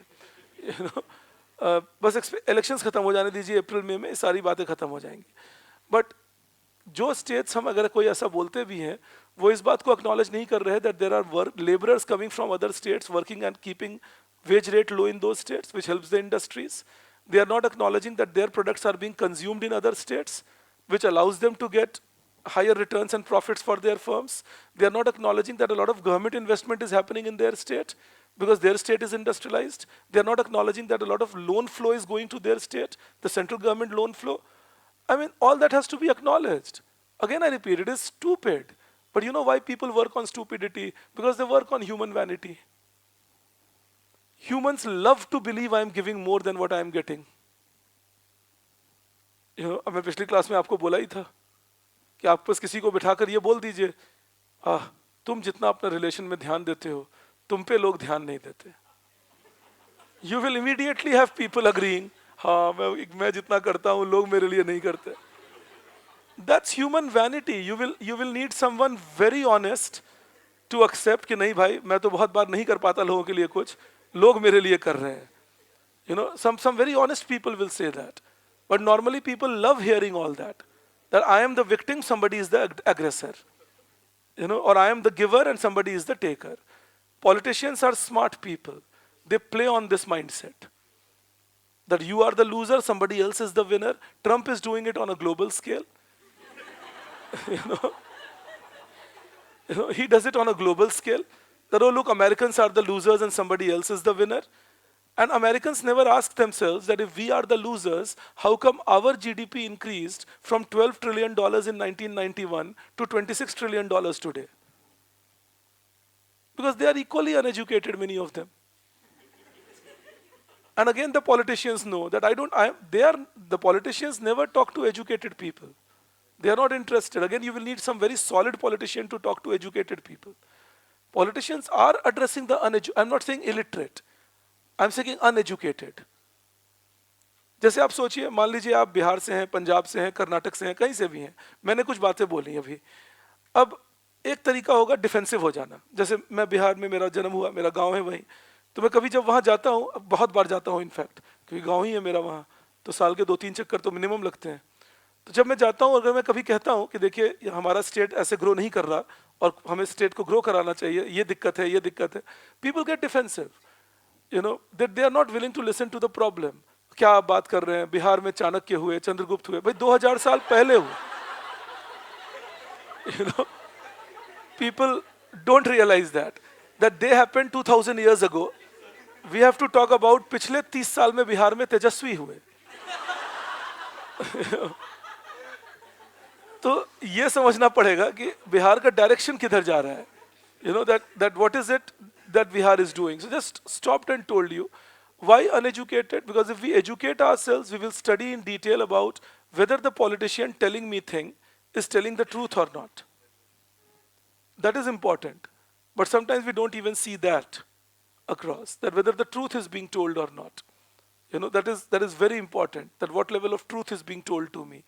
That is what they play upon. But again, I repeat, I started it here, and my purpose was just to let you know that unless we don't decide the flow of credit, flow of money equitably, it will be a trouble. Some places will remain underdeveloped, some will remain more developed. Of course, that is one of the factors. That's why I discussed this for 10 minutes. There can be various other factors affecting it. For example, it can also be affected by the institutions you have created. It can also be affected by the trade you can do. It can also be affected by the mineral resources as you are selling it and not selling it, and so on. You understand that? तो ये आप दिमाग में रखेंगे. और मैं state के बारे में आपसे बात कर ही लूँगा. I'm making a YouTube video on that. But किसी का ये कहना कि मुझे पैसे नहीं मिल रहे या सामान नहीं मिल रहा, ये पूरी तरह जस्टिफाइड नहीं होता. जब झारखंड कम कीमत पे कोयला बेचता है सभी स्टेट्स को, या उड़ीसा कम कीमत पे कोयला बेचता है, तो उनको भी कहना चाहिए कि फिर हम नहीं बेचेंगे कम कीमत पे. Then Jharkhand and Orissa can get up tomorrow and say, I'm not selling coal at lesser price to all those power generation units which are not in my state. You have to be very careful when you are talking this nonsense. We are a country together. हमसे ज़्यादा united तो मुझे European Union दिखते हैं, which are separate countries. They don't talk so much of things among themselves as we talk at times. So be very careful. I again repeat, people are clever, especially the political class. They will try appealing to the baser instinct. And society is normally attracted to the baser instinct. All right, so that is what we have to be careful about. Keep it in mind. I just gave you a prologue at the moment. I will give you a detailed discussion on this with all calculations about which state gets how much money and all. But end of the day, it's development that all states should do. If Bihar doesn't develop, Jharkhand doesn't develop, Orissa doesn't develop, then automatically others will ask, why should we piggyback them? What is their contribution? That's a very normal question to ask. So everybody got to develop, and money flow is a major source of development. Keep it in mind. Okay. Now when we say priority sector lending, you put a dash and write. I'm making you write few words on this so that in case there is a particular question only on priority sector lending, you are able to answer that. You write,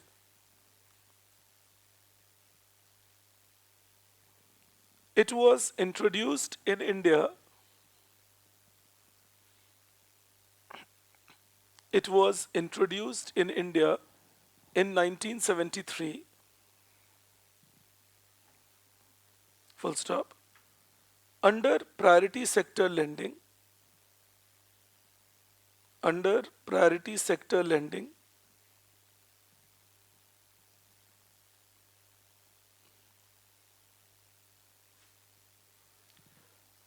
banks have to provide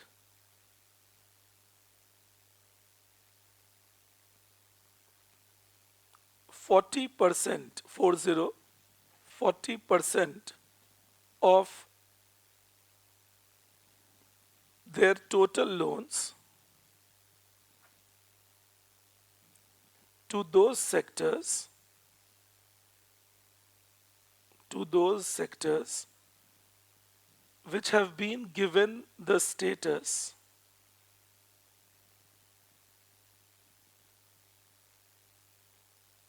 which have been given the status of priority sector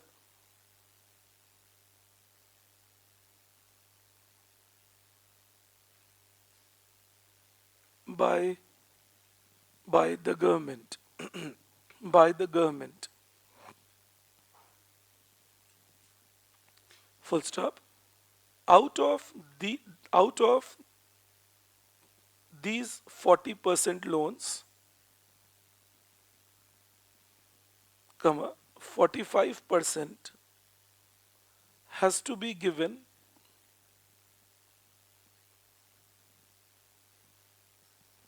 to agriculture, and out of total loans,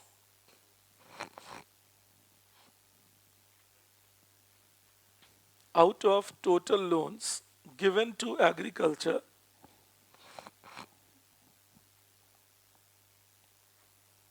40%, 40% should be given, should be given to small and marginal farmers. And this is where I was telling you that targeting is important. Unless we don't target it properly, there will be trouble. So small and marginal farmers. In the same thing you write after a full stop, government has declared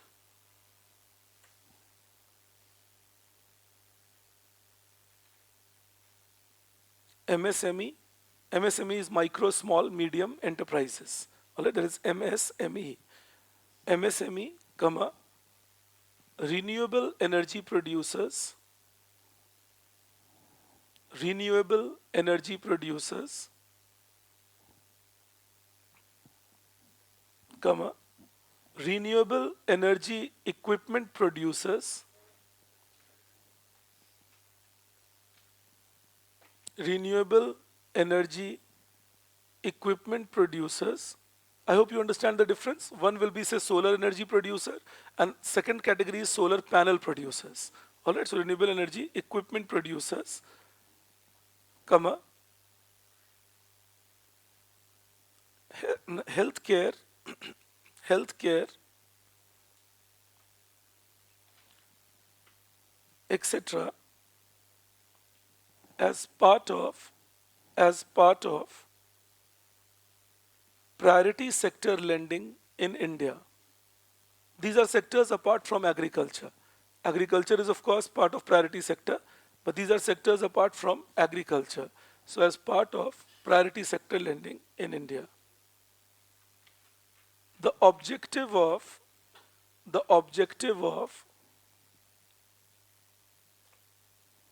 priority sector lending, the objective of priority sector lending is is to increase flow of credit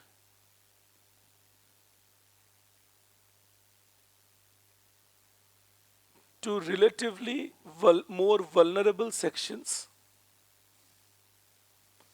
to relatively more vulnerable sections or strategic sections of economy, or strategic sections of economy.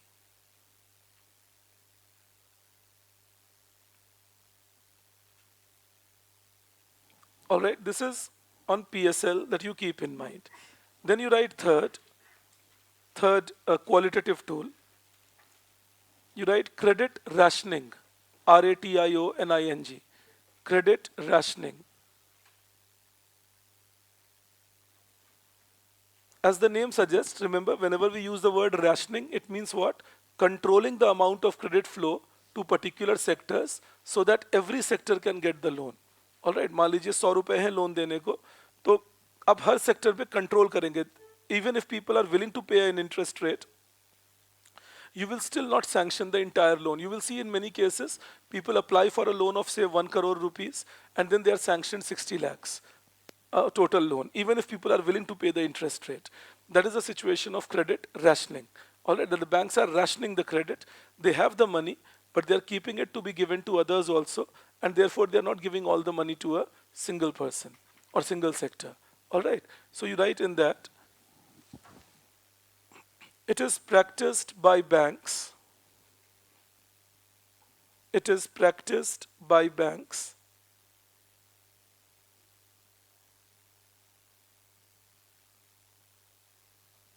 in which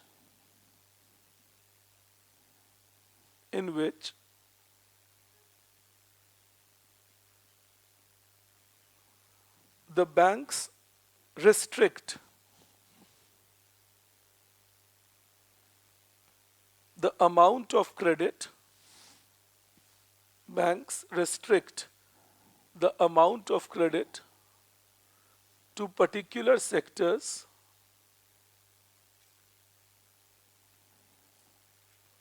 in order to assure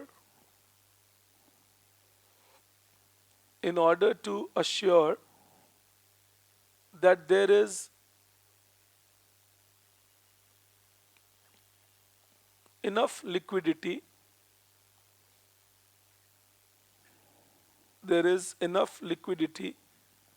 for all the sectors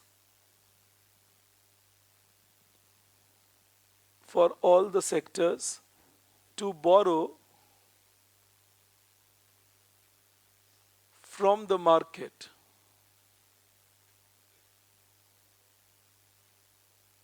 Therefore, the entire loan may not be sanctioned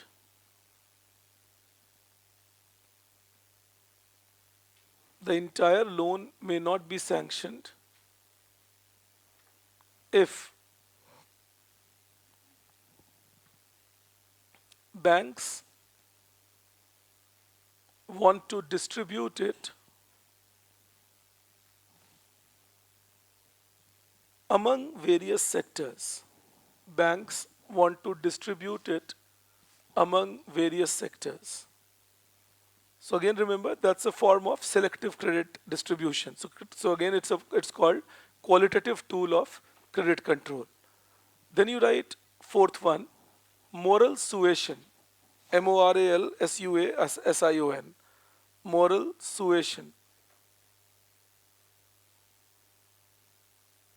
And you put a dash and write, yes, suasion. क्या suasion का मतलब? अच्छा, SUASION comes from the word persuasion. All right, moral suasion, SUASION. You put a dash and write, in this case,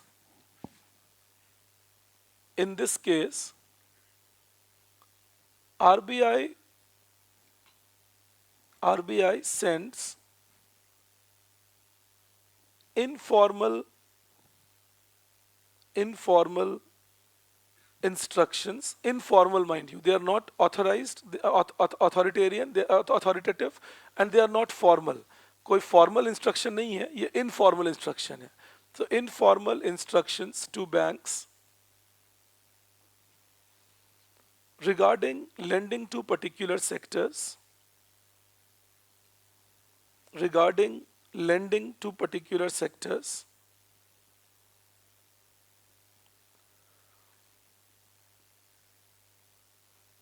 and banks have the choice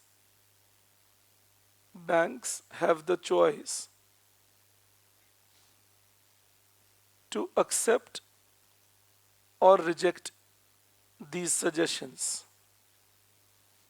To accept or reject these suggestions. Alright, that's bank's choice that they want to accept these suggestions or they want to reject these suggestions. Alright, okay, there we are then. So qualitative tools and quantitative tools, again, all these can be asked in your prelims exam, particular things, or they can be asked in your mains exam to write either only on quantitative tool or only on qualitative tool or both of them, RBI's method of credit control. These are all things that are there in NCERT. Of course, they're in NCERT in a very short way, but they are there in NCERT. So you can be asked these questions in prelims and mains. In money and banking, normally they don't ask a lot of questions in mains exam, but this is one place from where there can be a mains question. All right, the quantitative and qualitative tools. Now you give a heading, you write inflation targeting by RBI.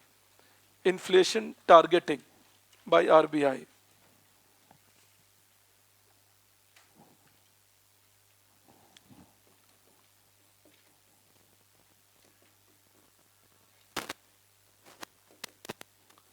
See, if somebody says, what are the objectives of any central bank, say including RBI, what are the objectives of any central bank, say including RBI? So the objectives are to promote GDP growth,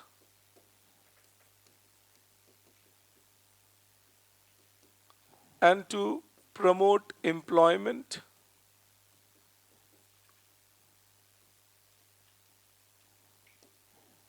and to control inflation.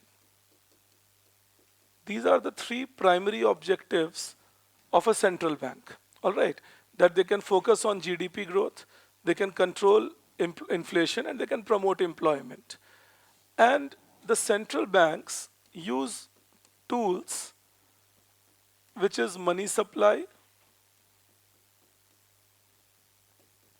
and interest rate.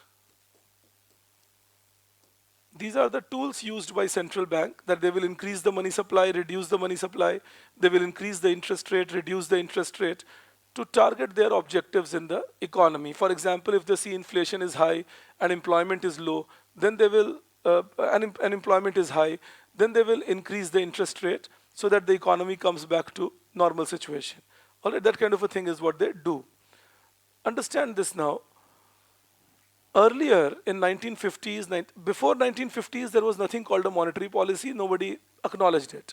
It was only after 1950s, monetary policy started becoming relevant. And in 1950s, the central bank started targeting money supply. They would announce a money supply level, and they will say that we will stick to this money supply level at all points. But this was not very healthy. I'll tell you why. Suppose I'm a central banker, and I have said every year I will supply 100 rupees money. But then one year there is a COVID pandemic. Now I have a choice. I either breach my announcement and supply more money, or I keep supplying the same money and my economy will have a deep recession. Do I believe I'm reaching you on that? So this became a trouble part with respect to money supply targeting.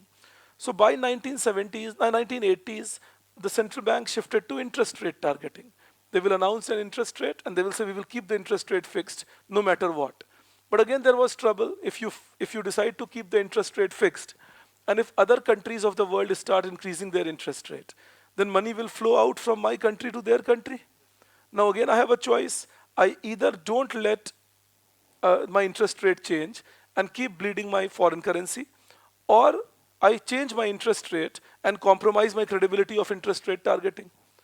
So all this was creating issues for central bank. In 1990s, the Americans came up with an idea, 1997-98, that why not straight away go for inflation targeting. कहा यह गया कि भाई वैसे भी आप money supply की target या इंटरेस्ट रेट का टारगेट इसीलिए बनाते हो ताकि आप ये अचीव कर सको. So go ahead and do inflation targeting. Inflation targeting will have the advantage that you will have to keep none of the two committed, and you can use both of them to meet the target. Also, inflation targeting will have an advantage that central bank can focus singularly on inflation as a as a measure. They don't have to bother about growth as much. It's not that they will not bother about growth at all, but they don't have to bother about growth as much. Who will take care of the growth? Government through fiscal policy and structural reforms. That is what was expected. Also, it was said that if you do inflation targeting, you will control speculation. How will you control speculation? Suppose somebody is deliberately selling your currency so that its value falls and the foreign currency value rises, and then they can make profit by selling the foreign currency at a higher price. Say somebody is selling rupee and buying dollar, and then trying to push a situation where rupee value goes down, dollar value goes up. Then others will see that dollar value is going up, so others will also buy dollar, and then dollar value will go up further, and then this person who is speculating will sell dollar at a higher price, make money, and earn profit. But imagine now if RBI is committed to inflation targeting, it will mean that I start selling rupee, rupee starts depreciating, I'm buying dollar, rupee starts depreciating, but as rupee depreciates, my imports become costlier. And as my imports become costlier, my inflation starts rising, and RBI will intervene by not letting rupee depreciate beyond a limit. So as a speculator, I know that no point speculating in this currency because the central bank will intervene and won't let currency value go down beyond a limit. So this is something that was taken as advantages. I'll make you write all this, but these were taken as advantages of inflation targeting. All right, advantages of inflation targeting. So inflation targeting was introduced in America in 1998, and it was said that they fixed an inflation target 2% plus minus 2%. As in, they said that our inflation target is between 0% to 4%. In India, we did not have any particular target. RBI was focusing on GDP growth and inflation both, and was targeting it through money supply and interest rate. So in India, we did not follow any set rule of targeting things. In 2011, India had huge inflation, and that created a lot of flutters all around. So in 2012, government appointed Urijit Patel Committee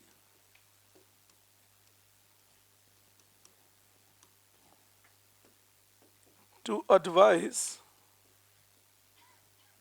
Urijit Patel Committee to advise on inflation targeting, that should India pursue it or not. The committee gave an advice in favor. The committee said, let's have inflation targeting. The committee report was submitted in 2013, and they advised inflation targeting. They said India should go for inflation targeting to stabilize the market.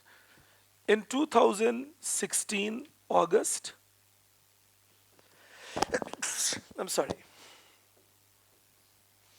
government introduced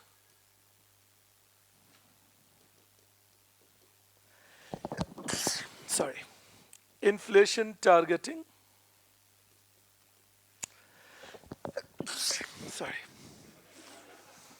in India. So in 2016 August, government introduced inflation targeting in India. All right, this was in 2016 August that inflation targeting was introduced in India.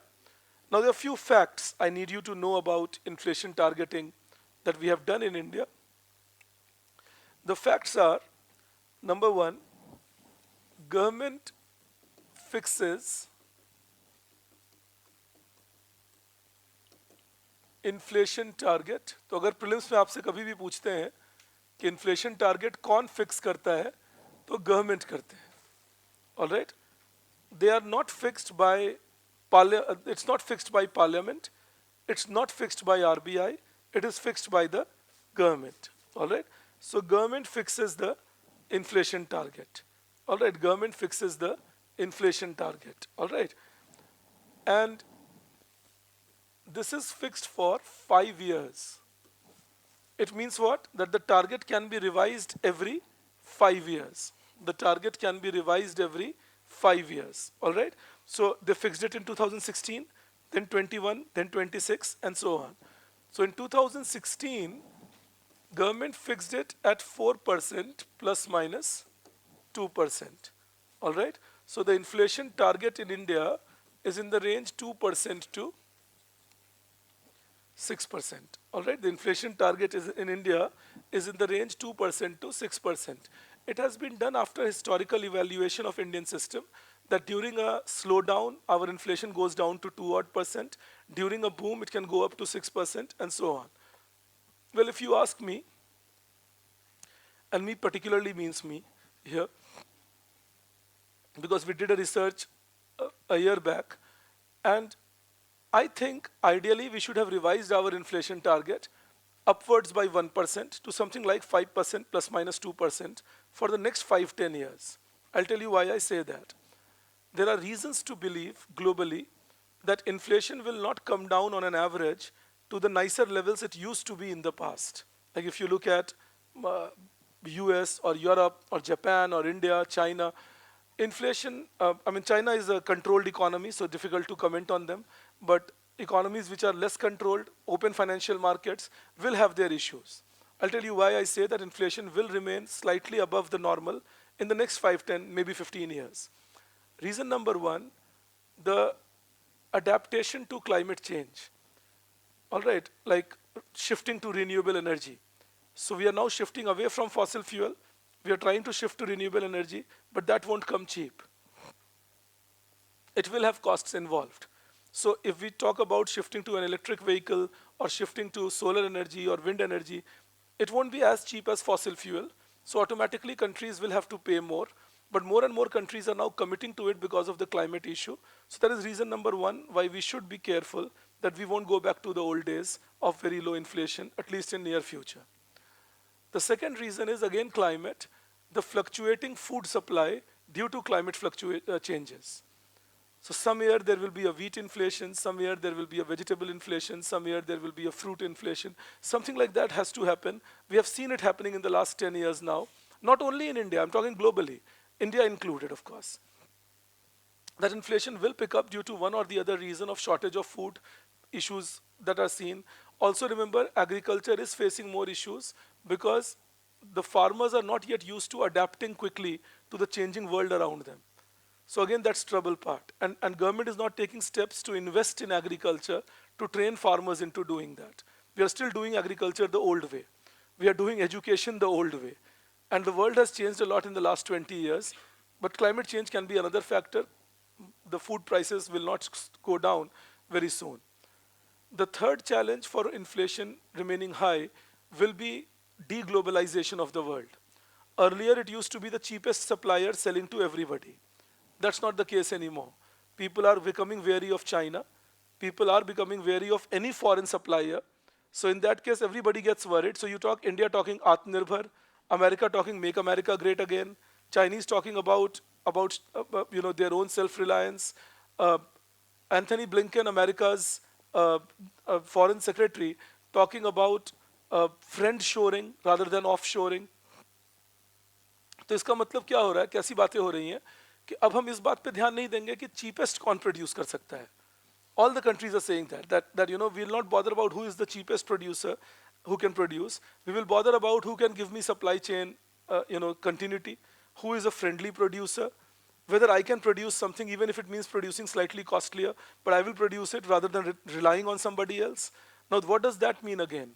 That the low inflation because of globalization with the cheapest supplier supplying will not be there anymore. This is the third factor due to which your inflation is not expected to come down very soon as much as it used to be in the past. I'm not saying it won't come down. I'm only saying it won't go back to those 0% in America or 2.5% in India. I see that happening very less. And the fourth challenge is demography. The world is getting older. All the countries, including us, we are still a very young country. The average age is still 29 odd, and there are a lot of people below 35 years of age. But all of us are aging. As we age, what will happen? As it is happening in the West, more machines, more technology. But then technology, machines will need a lot of R&D, and that will mean costlier methods. Understand that. It will give you a good standard of living, no doubt about that. A car gives you a better standard of living than a bullock cart, but a car is costlier than the bullock cart.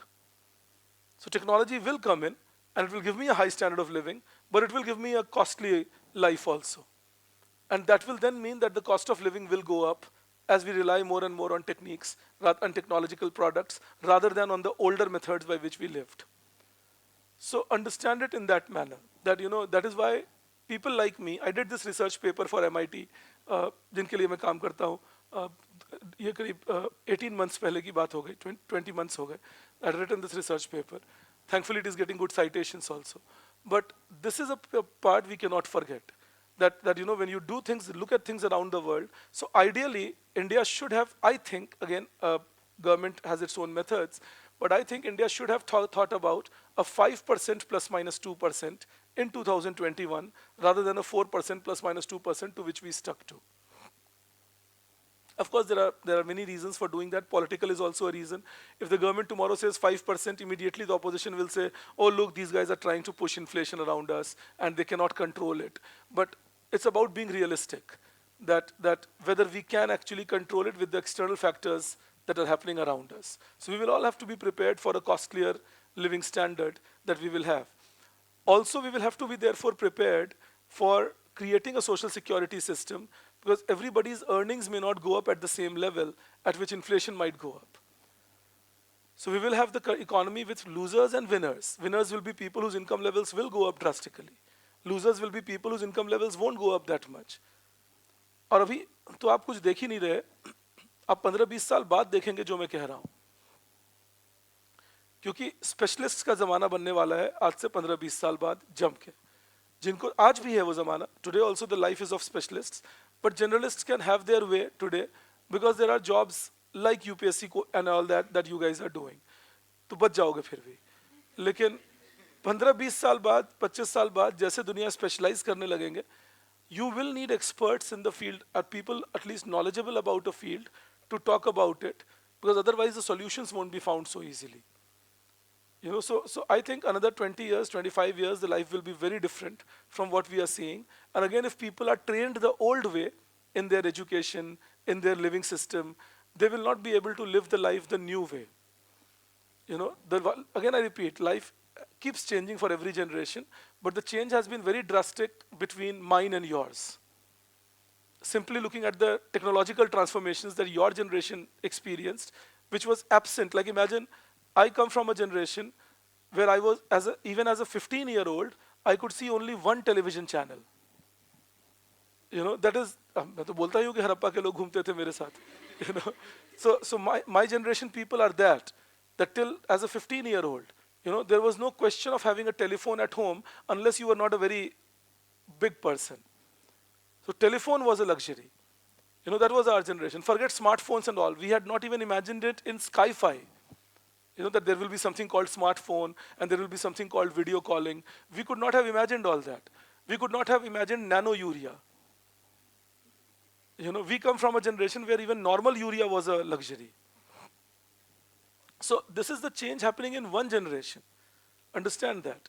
आपके सामने वो change, और उसका असर सिर्फ economy पे नहीं पड़ता, सोसाइटी पे, कल्चर पे, सब पे पड़ता है. आप अभी देखिए, जो घर का टेलीविजन होता था, जिस पे 9 बजे रात को सब लोग टेलीविजन पे सीरियल देखते हुए खाना खाते थे, वो अब घर का टेलीफोन बन गया है.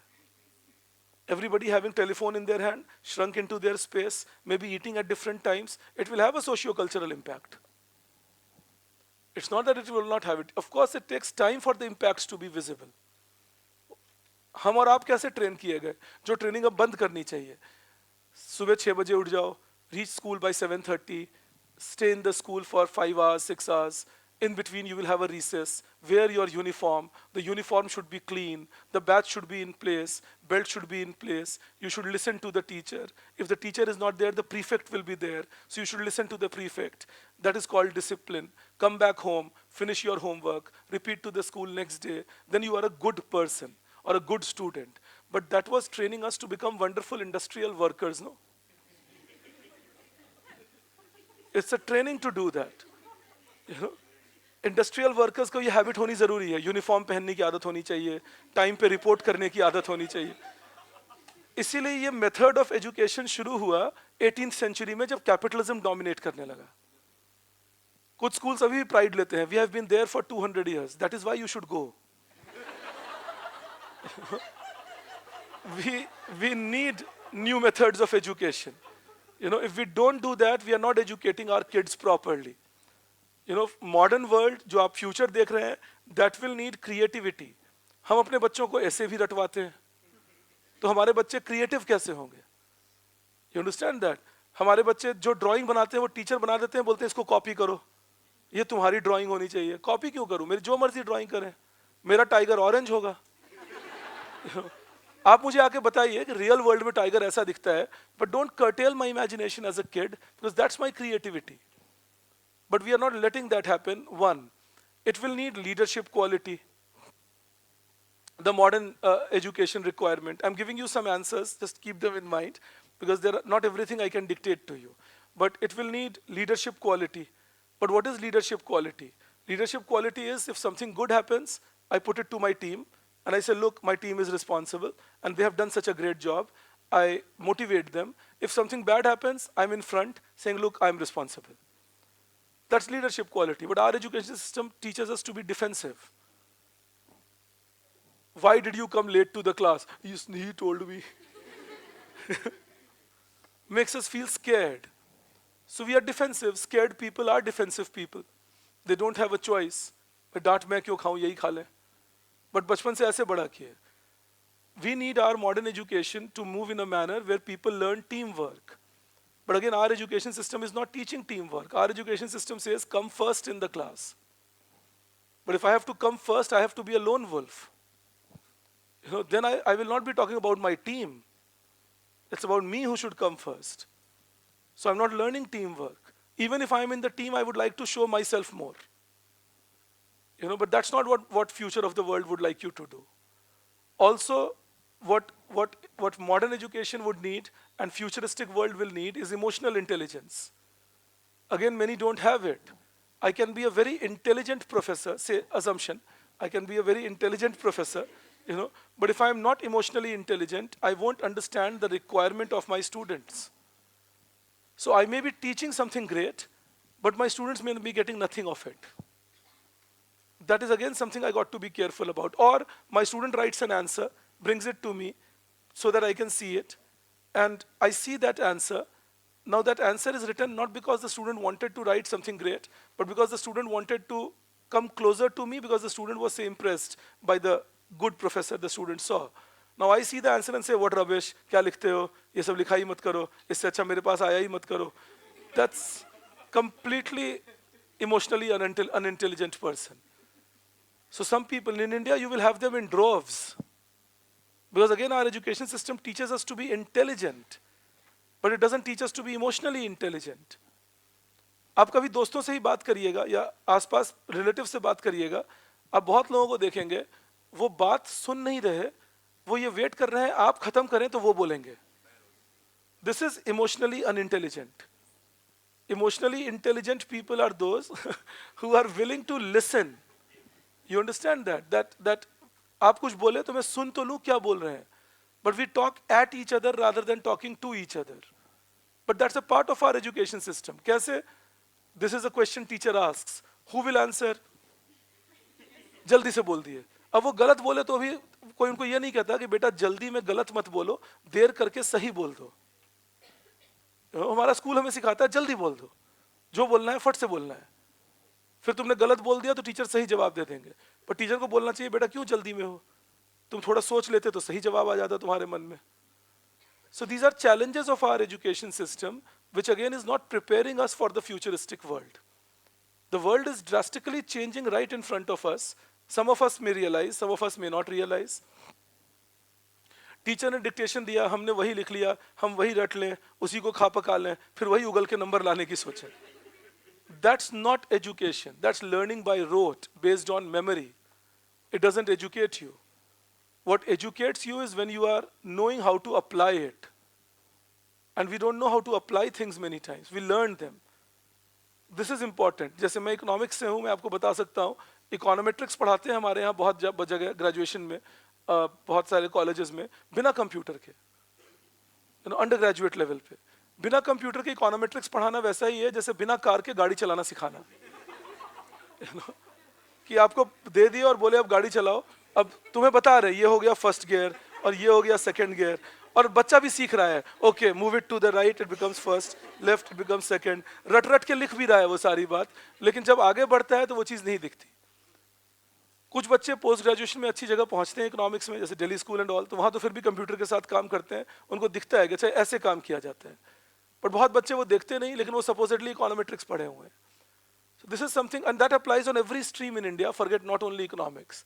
This is something where we are not preparing our children for future. My point was just that. So just keep it in mind. अब क्यों मैं इसको यहाँ बात कर रहा हूँ इन्फ्लेशन में इन बातों की? Because productivity of the workforce is a big factor that will keep the cost of production down, and that will control inflation. If we don't keep our workforce productive, if we don't keep our workforce involved, it will not be able to reduce the cost of production and inflation levels will remain high. Hence I was discussing it here. अगर आपके मन में आया अच्छा sir फिर आप inflation के साथ क्यों डिस्कस कर रहे थे, इसीलिए कर रहा था। अब सोच के देखिएगा कभी, अभी यूपीएससी की तैयारी करते आपको 10 महीने 8 महीने साल भर करीब हो गए, सोचना ये है दैट ये सारी बातें तुम्हें स्कूल में और कॉलेज में डिटेल में समझा दी जानी चाहिए, ताकि कोचिंग इंस्टीट्यूट्स की जरूरत ही ना पड़े। आप मेरी चिंता मत करिए, मैं कुछ कर लूंगा। But the ideal world has to be that. The ideal world has to be that these things are taught so well to children at school level, at college level. They should know their subject so well that they should not be required to do things further. But coaching institutes exist because the primary institutions are inefficient.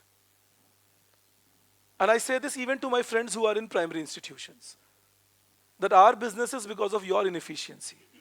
If you guys are efficient, we will get no business. We will close down, we will go away. Indian express में article लिखने से काम थोड़ी चलेगा कि coaching का culture की जगह पे क्लासरूम का कल्चर होना चाहिए। क्लासरूम में कल्चर ही कहाँ है? टीचर इंटरैक्ट कहाँ करने को तैयार है स्टूडेंट्स से? रात के 11 बजे जवाब देने को तैयार नहीं है, तो स्टूडेंट भी धीरे धीरे कहते हैं जाने दो भाई, जितना पढ़ा लिए पूछ लिया, जितना काम चल जाए, और वही 5 क्वेश्चन आएंगे ही, मैं वही 5 क्वेश्चन पढ़ के चला जाता हूँ। वो एजुकेशन है हमारा। और फिर हम इंडियन एक्सप्रेस में आर्टिकल लिखते हैं कोचिंग इंस्टीट्यूशंस से अच्छा क्लासरूम होना चाहिए, तो क्लासरूम को क्लासरूम की तरह बना दीजिए, वो हो जाएगा। But classrooms are not like classrooms in India. Classrooms are like a general sahib coming, giving sermons and going away. तो ये हमारे क्लासरूम्स बना दिए हमने। प्रोफेसर्स एक्ट लाइक साहब्स, कि मैं डाउट्स नहीं ले सकता बच्चों के, अवेलेबल ही नहीं रहूंगा, क्लास लेने भी नहीं आऊंगा बहुत बार। तो ये आपको समझा रहा हूँ, हम ये कल्चर चेंज कर दें तो इंडिया फ्यूचरिस्टिक तैयार होगा। आप कभी सोच के देखिएगा, मैं आपको जानबूझ के ये बात समझाना चाहता हूँ, because you are the next generation and you have to bring improvement. आपका मैक्सिमम टाइम पता है कहाँ आपको बिगाड़ा गया? आपके कॉलेज में। आप स्कूल तक अच्छे खासे पढ़ने लिखने वाले लोग थे। You were people who would study very well till your school. Suddenly a college happens in life. Yes, and then with college, नहीं कोरोना होता या नहीं होता, पढ़ने लिखने का कल्चर कॉलेज से हमने खत्म कर रखा है। फेस्ट अरेंज करो, स्पॉन्सरशिप्स लेकर आओ, फ्रेशर्स पार्टी से लेकर फेयरवेल पार्टी अरेंज करो, सारे एक्स्ट्रा करिकुलर डोमिनेंट हैं कॉलेज में। लेकिन जो पॉलिटिक्स भी डोमिनेंट है, लेकिन को करिकुलर कहाँ डोमिनेंट है? और करिकुलर तो बिल्कुल ही एब्सेंट है। करिकुलम के केस में सबको पता है ठीक है, वही 10 क्वेश्चन, वही 12 क्वेश्चन यही आने वाले हैं। एग्जाम के 7 दिन पहले पढ़ो, 5 दिन पहले पढ़ो, जाके एग्जाम दे दो, नंबर ले आओ, घर पे पेरेंट्स खुश, अच्छा नंबर आ गए तेरे, तब तू सही रास्ते पर है। मैं भी इंटरनली खुश, नंबर आ गए मेरे, तब तो मैं सही रास्ते पे हूँ। I'll tell you, my son is pursuing political science and he wants to do PhD in international relations later on. So he pursued political science because of that. First opposition I got there because he had a 98% in his 12th. तो लोग कह रहे थे तो अपनी तरह economics करवा दो। मैंने कहा भाई मेरी तरह बनना ही नहीं चाहता तो क्यों बना दूं जबरदस्ती। खैर वो पॉलिटिकल साइंस पढ़ने गए, वो प्लेटो पढ़ कर आए और उनके कुछ अच्छे नंबर भी आ गए उस सब्जेक्ट में। मैंने करीब 45 मिनट्स ग्रिल किया उनको प्लेटो पे, फिर उनको समझाया देखो तुम ये सारी बातें प्लेटो के बारे में नहीं जानते थे, उनके थॉट्स के बारे में, अब बैठ के पढ़ो प्लेटो को, तो तुम्हें आइडिया लगेगा कि प्लेटो ने और भी क्या बातें बोली थी। क्योंकि वो सारी बातें सीख गए, वो अपना यूनिवर्सिटी टॉप कर रहे हैं, उससे मुझे कोई दिक्कत नहीं है। बट मेरी दिक्कत यह है कि टॉप करने के बाद भी उनका नॉलेज लेवल बहुत लिमिटेड दिखा, लिमिटेड नहीं कहूंगा, लेकिन कुछ चीजें मिसिंग दिखी मुझे जो होनी चाहिए थी एक टॉपर के अंदर। तो यही बात, अब वो तो मेरे बेटे हैं, उनका गुड लक या बैड लक पकड़े जाते हैं घर में मेरे साथ। मैं उनको पकड़ लेता हूँ कि तुम ये बात जानते हो, ये बात करते हो, ये किताब पढ़ी, वो किताब, कुछ किताबें भी पढ़वाता हूँ उनको बिठाकर, वो पढ़ते भी हैं, he is used to reading a lot, तो रीड भी करता है। But end of the day what I am saying is that this is how the college child should be trained. बैठो और पढ़ो रिगरसली, ताकि जब तुम कॉलेज से निकलो तो हक से बोलो कि मेरे पास ये डिग्री है और इस डिग्री के बेसिस पे मुझे नौकरी चाहिए, क्योंकि मैं ये सब्जेक्ट जानता हूं। हमारे पास डिग्री होती है लेकिन हम सब्जेक्ट जानते नहीं होते, तो नौकरी कहां से मिलेगी? फिर हम कहते हैं पता नहीं मेरे पास, मैं ग्रेजुएट हूं फिर भी मुझे नौकरी नहीं मिल रही। मैं ये जोक करता था when I used to teach at Delhi school of economics, many of the students will be graduates of economics, they would come and say sir we were told that if we do graduation in economics we will get a job, where is the job? And I would tell them where is economics. You got to know, क्योंकि अगर तुम अपना subject जानते हो तो बिल्कुल चिंता मत करो, तुम भले यूपीएससी की भी तैयारी कर लो 2 साल, अगर तुम अपना सब्जेक्ट जानते हो तुम्हें पक्का नौकरी मिल जाएगी, तुम्हें कोई नहीं रोक सकता। क्योंकि इंडिया में सब्जेक्ट जानने वाले लोगों की मेजर कमी है। There are many people who don't know their subject well. This is the point I was trying to drive home, that we need to change the training program even to control inflation, because a productive workforce is needed to keep the cost of production low and do research and development, do innovation, and that will result in lesser price in the market, rather than always thinking that it's only the RBI which can do that. I hope the debate will remain with you. All right, please keep that in mind. I'll touch upon it at a later place also, but then I will only touch because I will remember that I have done it with you already. Coming to the facts again, so when we say government fixes inflation target, apart from that, government appoints monetary policy committee. Government जो है वो appoint करते हैं monetary policy committee. This monetary policy committee will have 6 members. 3 members are nominated by government.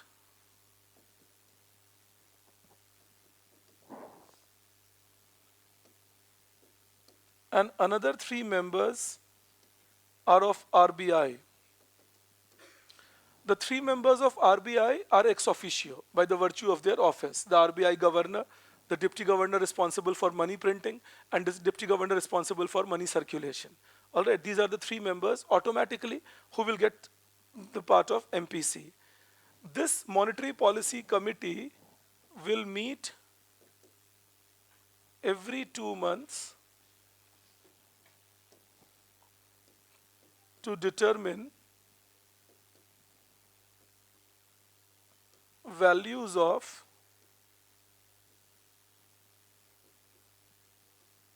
monetary tools. Like I'm sure you would have read in the news that in February they met, Monetary Policy Committee, like recently last week they met, and the RBI governor came and announced the policy and all, and then they will meet the week after that, and they will meet the 2 months later than that. So February, April, June, August, October, December, February. That is the cycle by which they meet. And every 2 months they meet and they will take a call on repo rate, CRR, SLR, and so on. You know, so all these things are determined by Monetary Policy Committee. If RBI, okay, one more thing. So if they ask you who decides on the tools of money supply, monetary system, that's Monetary Policy Committee. And who implements the policy? RBI. All right, the policy implementation is done by RBI. All right, so if they ask you who implements the policy, that is RBI. I hope we are clear on that. Then one more thing, if RBI is unable to control inflation between 2% to 6% for 3 successive quarters, then they will have to give a written answer to the parliament. All right, if RBI is unable to control inflation in the given range for 3 quarters, that is up to 9 months, then RBI will have to give a written answer. I mean, the governor will have to give a written explanation to the parliament that what efforts did they make and what success did they achieve and so on. We have had this instance once in India. The inflation level remained above 6% consecutively from January 22 to October 22. So RBI governor had to file a written report to parliament in November 22. All right, ये एक instance India में हो चुका है that inflation remained above 6% from January 22 to October 22. So RBI governor filed a written answer in November 22 regarding explanation of what did they do to achieve inflation targeting. Do I believe we are clear till here? Okay, now you give a heading. You write advantages of inflation targeting.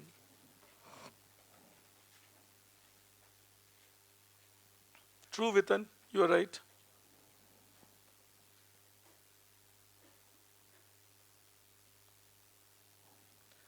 Okay.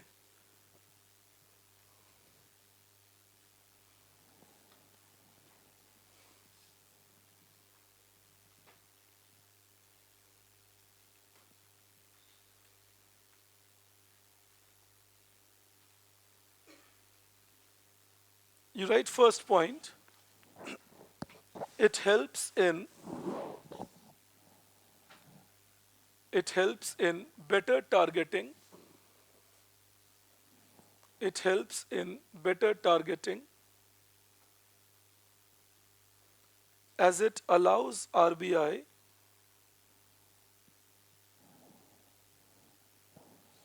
to focus on a single variable. Allows RBI to focus on a single variable. I hope you understand that. I discussed the point with you that RBI doesn't have to bother about growth.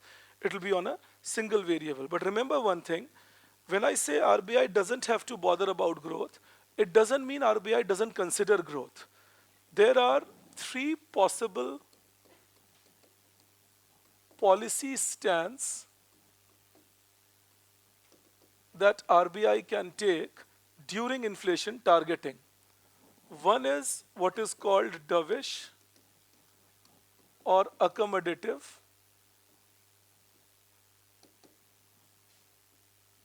This is RBI controls inflation but provides enough liquidity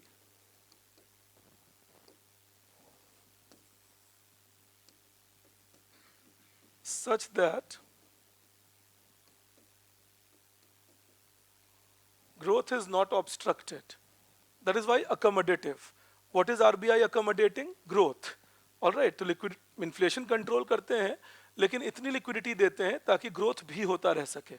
All right, so growth is not obstructed, but inflation is kept under control.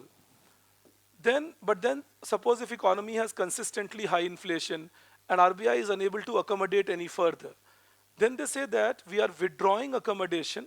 We will now reduce money supply or control liquidity and we will move towards a policy stance which is called neutral. तो जब आप accommodative से neutral की तरफ जा रहे होते हैं तो उसे कहा जाता है withdrawal of accommodation. When RBI is making a policy such that it is shifting from accommodative to neutral, it is called withdrawal of accommodation. All right. So what is a neutral policy? That RBI will control inflation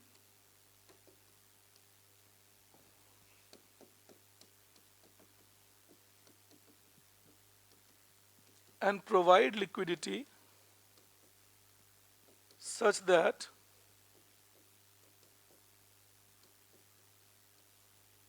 it neither promotes growth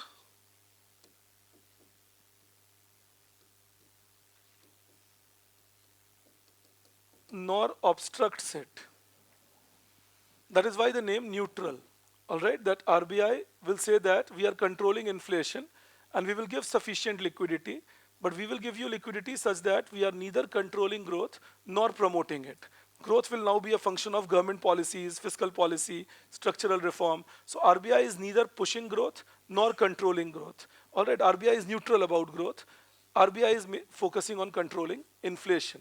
That's moving from accommodative to neutral. And then the third is rigid or hawkish stance, where RBI controls inflation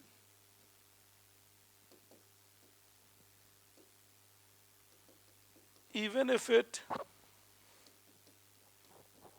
implies a reduction in growth. Something that the American central bank had been doing the whole last year. The American economy kept going down, but they kept controlling money supply to assure that inflation can be controlled. So if RBI controls inflation, they will keep reducing liquidity, they will keep increasing interest rate, even if it means that the economy might go into a recession.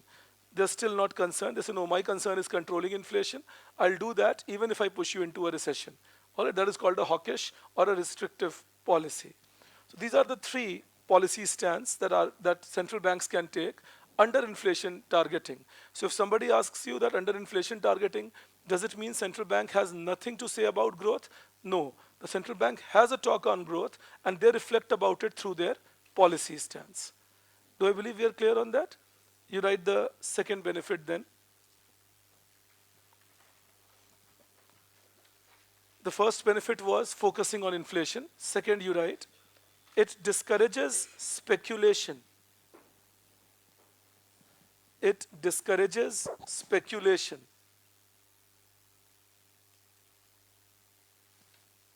All right, I hope we get that point. When we say it discourages speculation, I gave you the example of currency, that how somebody can sell more of my currency, but RBI can intervene if they are committed to inflation targeting. Then you write next, third, it gives RBI the flexibility. It gives RBI the flexibility to use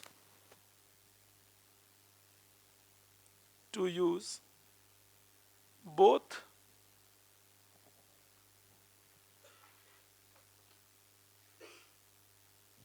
interest rate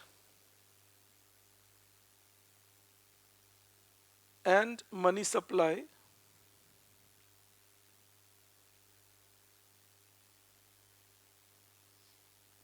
as tools to control inflation. I hope you recall this also, talked in the beginning, to control inflation. Then you write challenges. There's challenges of inflation targeting. First one, you write,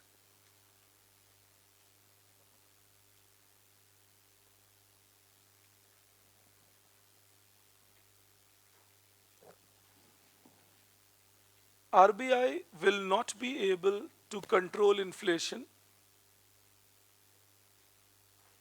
RBI will not be able to control inflation if it is from supply side.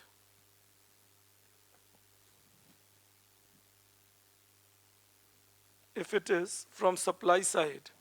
I'll tell you what I mean.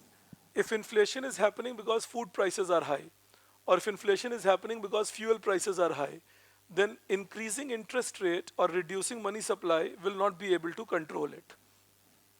It can be controlled only when you focus from supply side on it. And I will teach you supply side reforms, but keep it in mind. I'll give you an example. As I was giving you a little while back, when I make my labor more efficient, if I make land acquisition easier, if I make my research and development better, then in that case my cost of production can be brought down.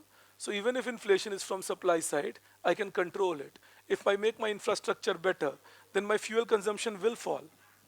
You understand that? So these are supply side measures, but interest rate increase cannot do that. All right. So that is one restriction, that RBI cannot control inflation if it is coming from supply side. Second, you write,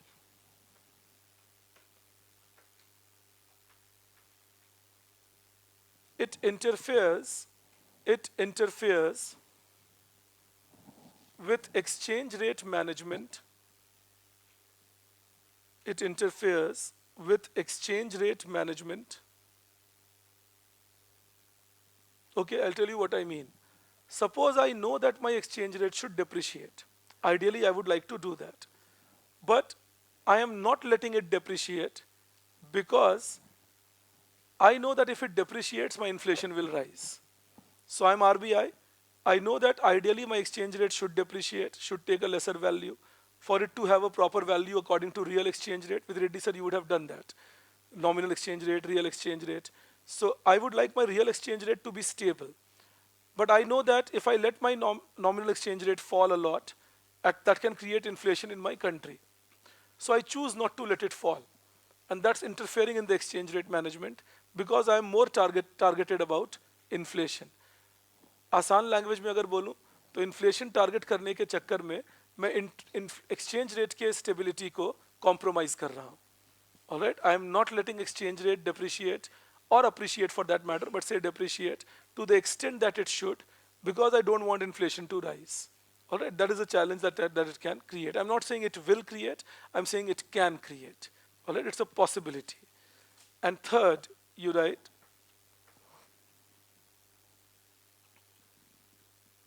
it can result in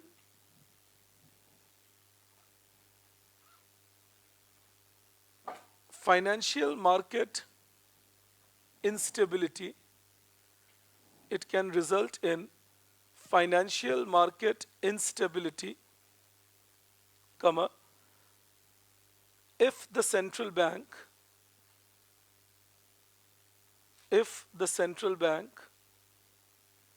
is mainly focused on controlling inflation.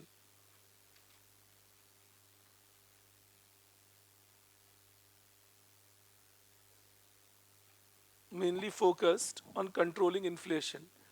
Do you guys have a second class also? Okay, then I will do this explanation with you tomorrow. You keep it till here today. I'll see you tomorrow at 8 o'clock again then. All right, thank you.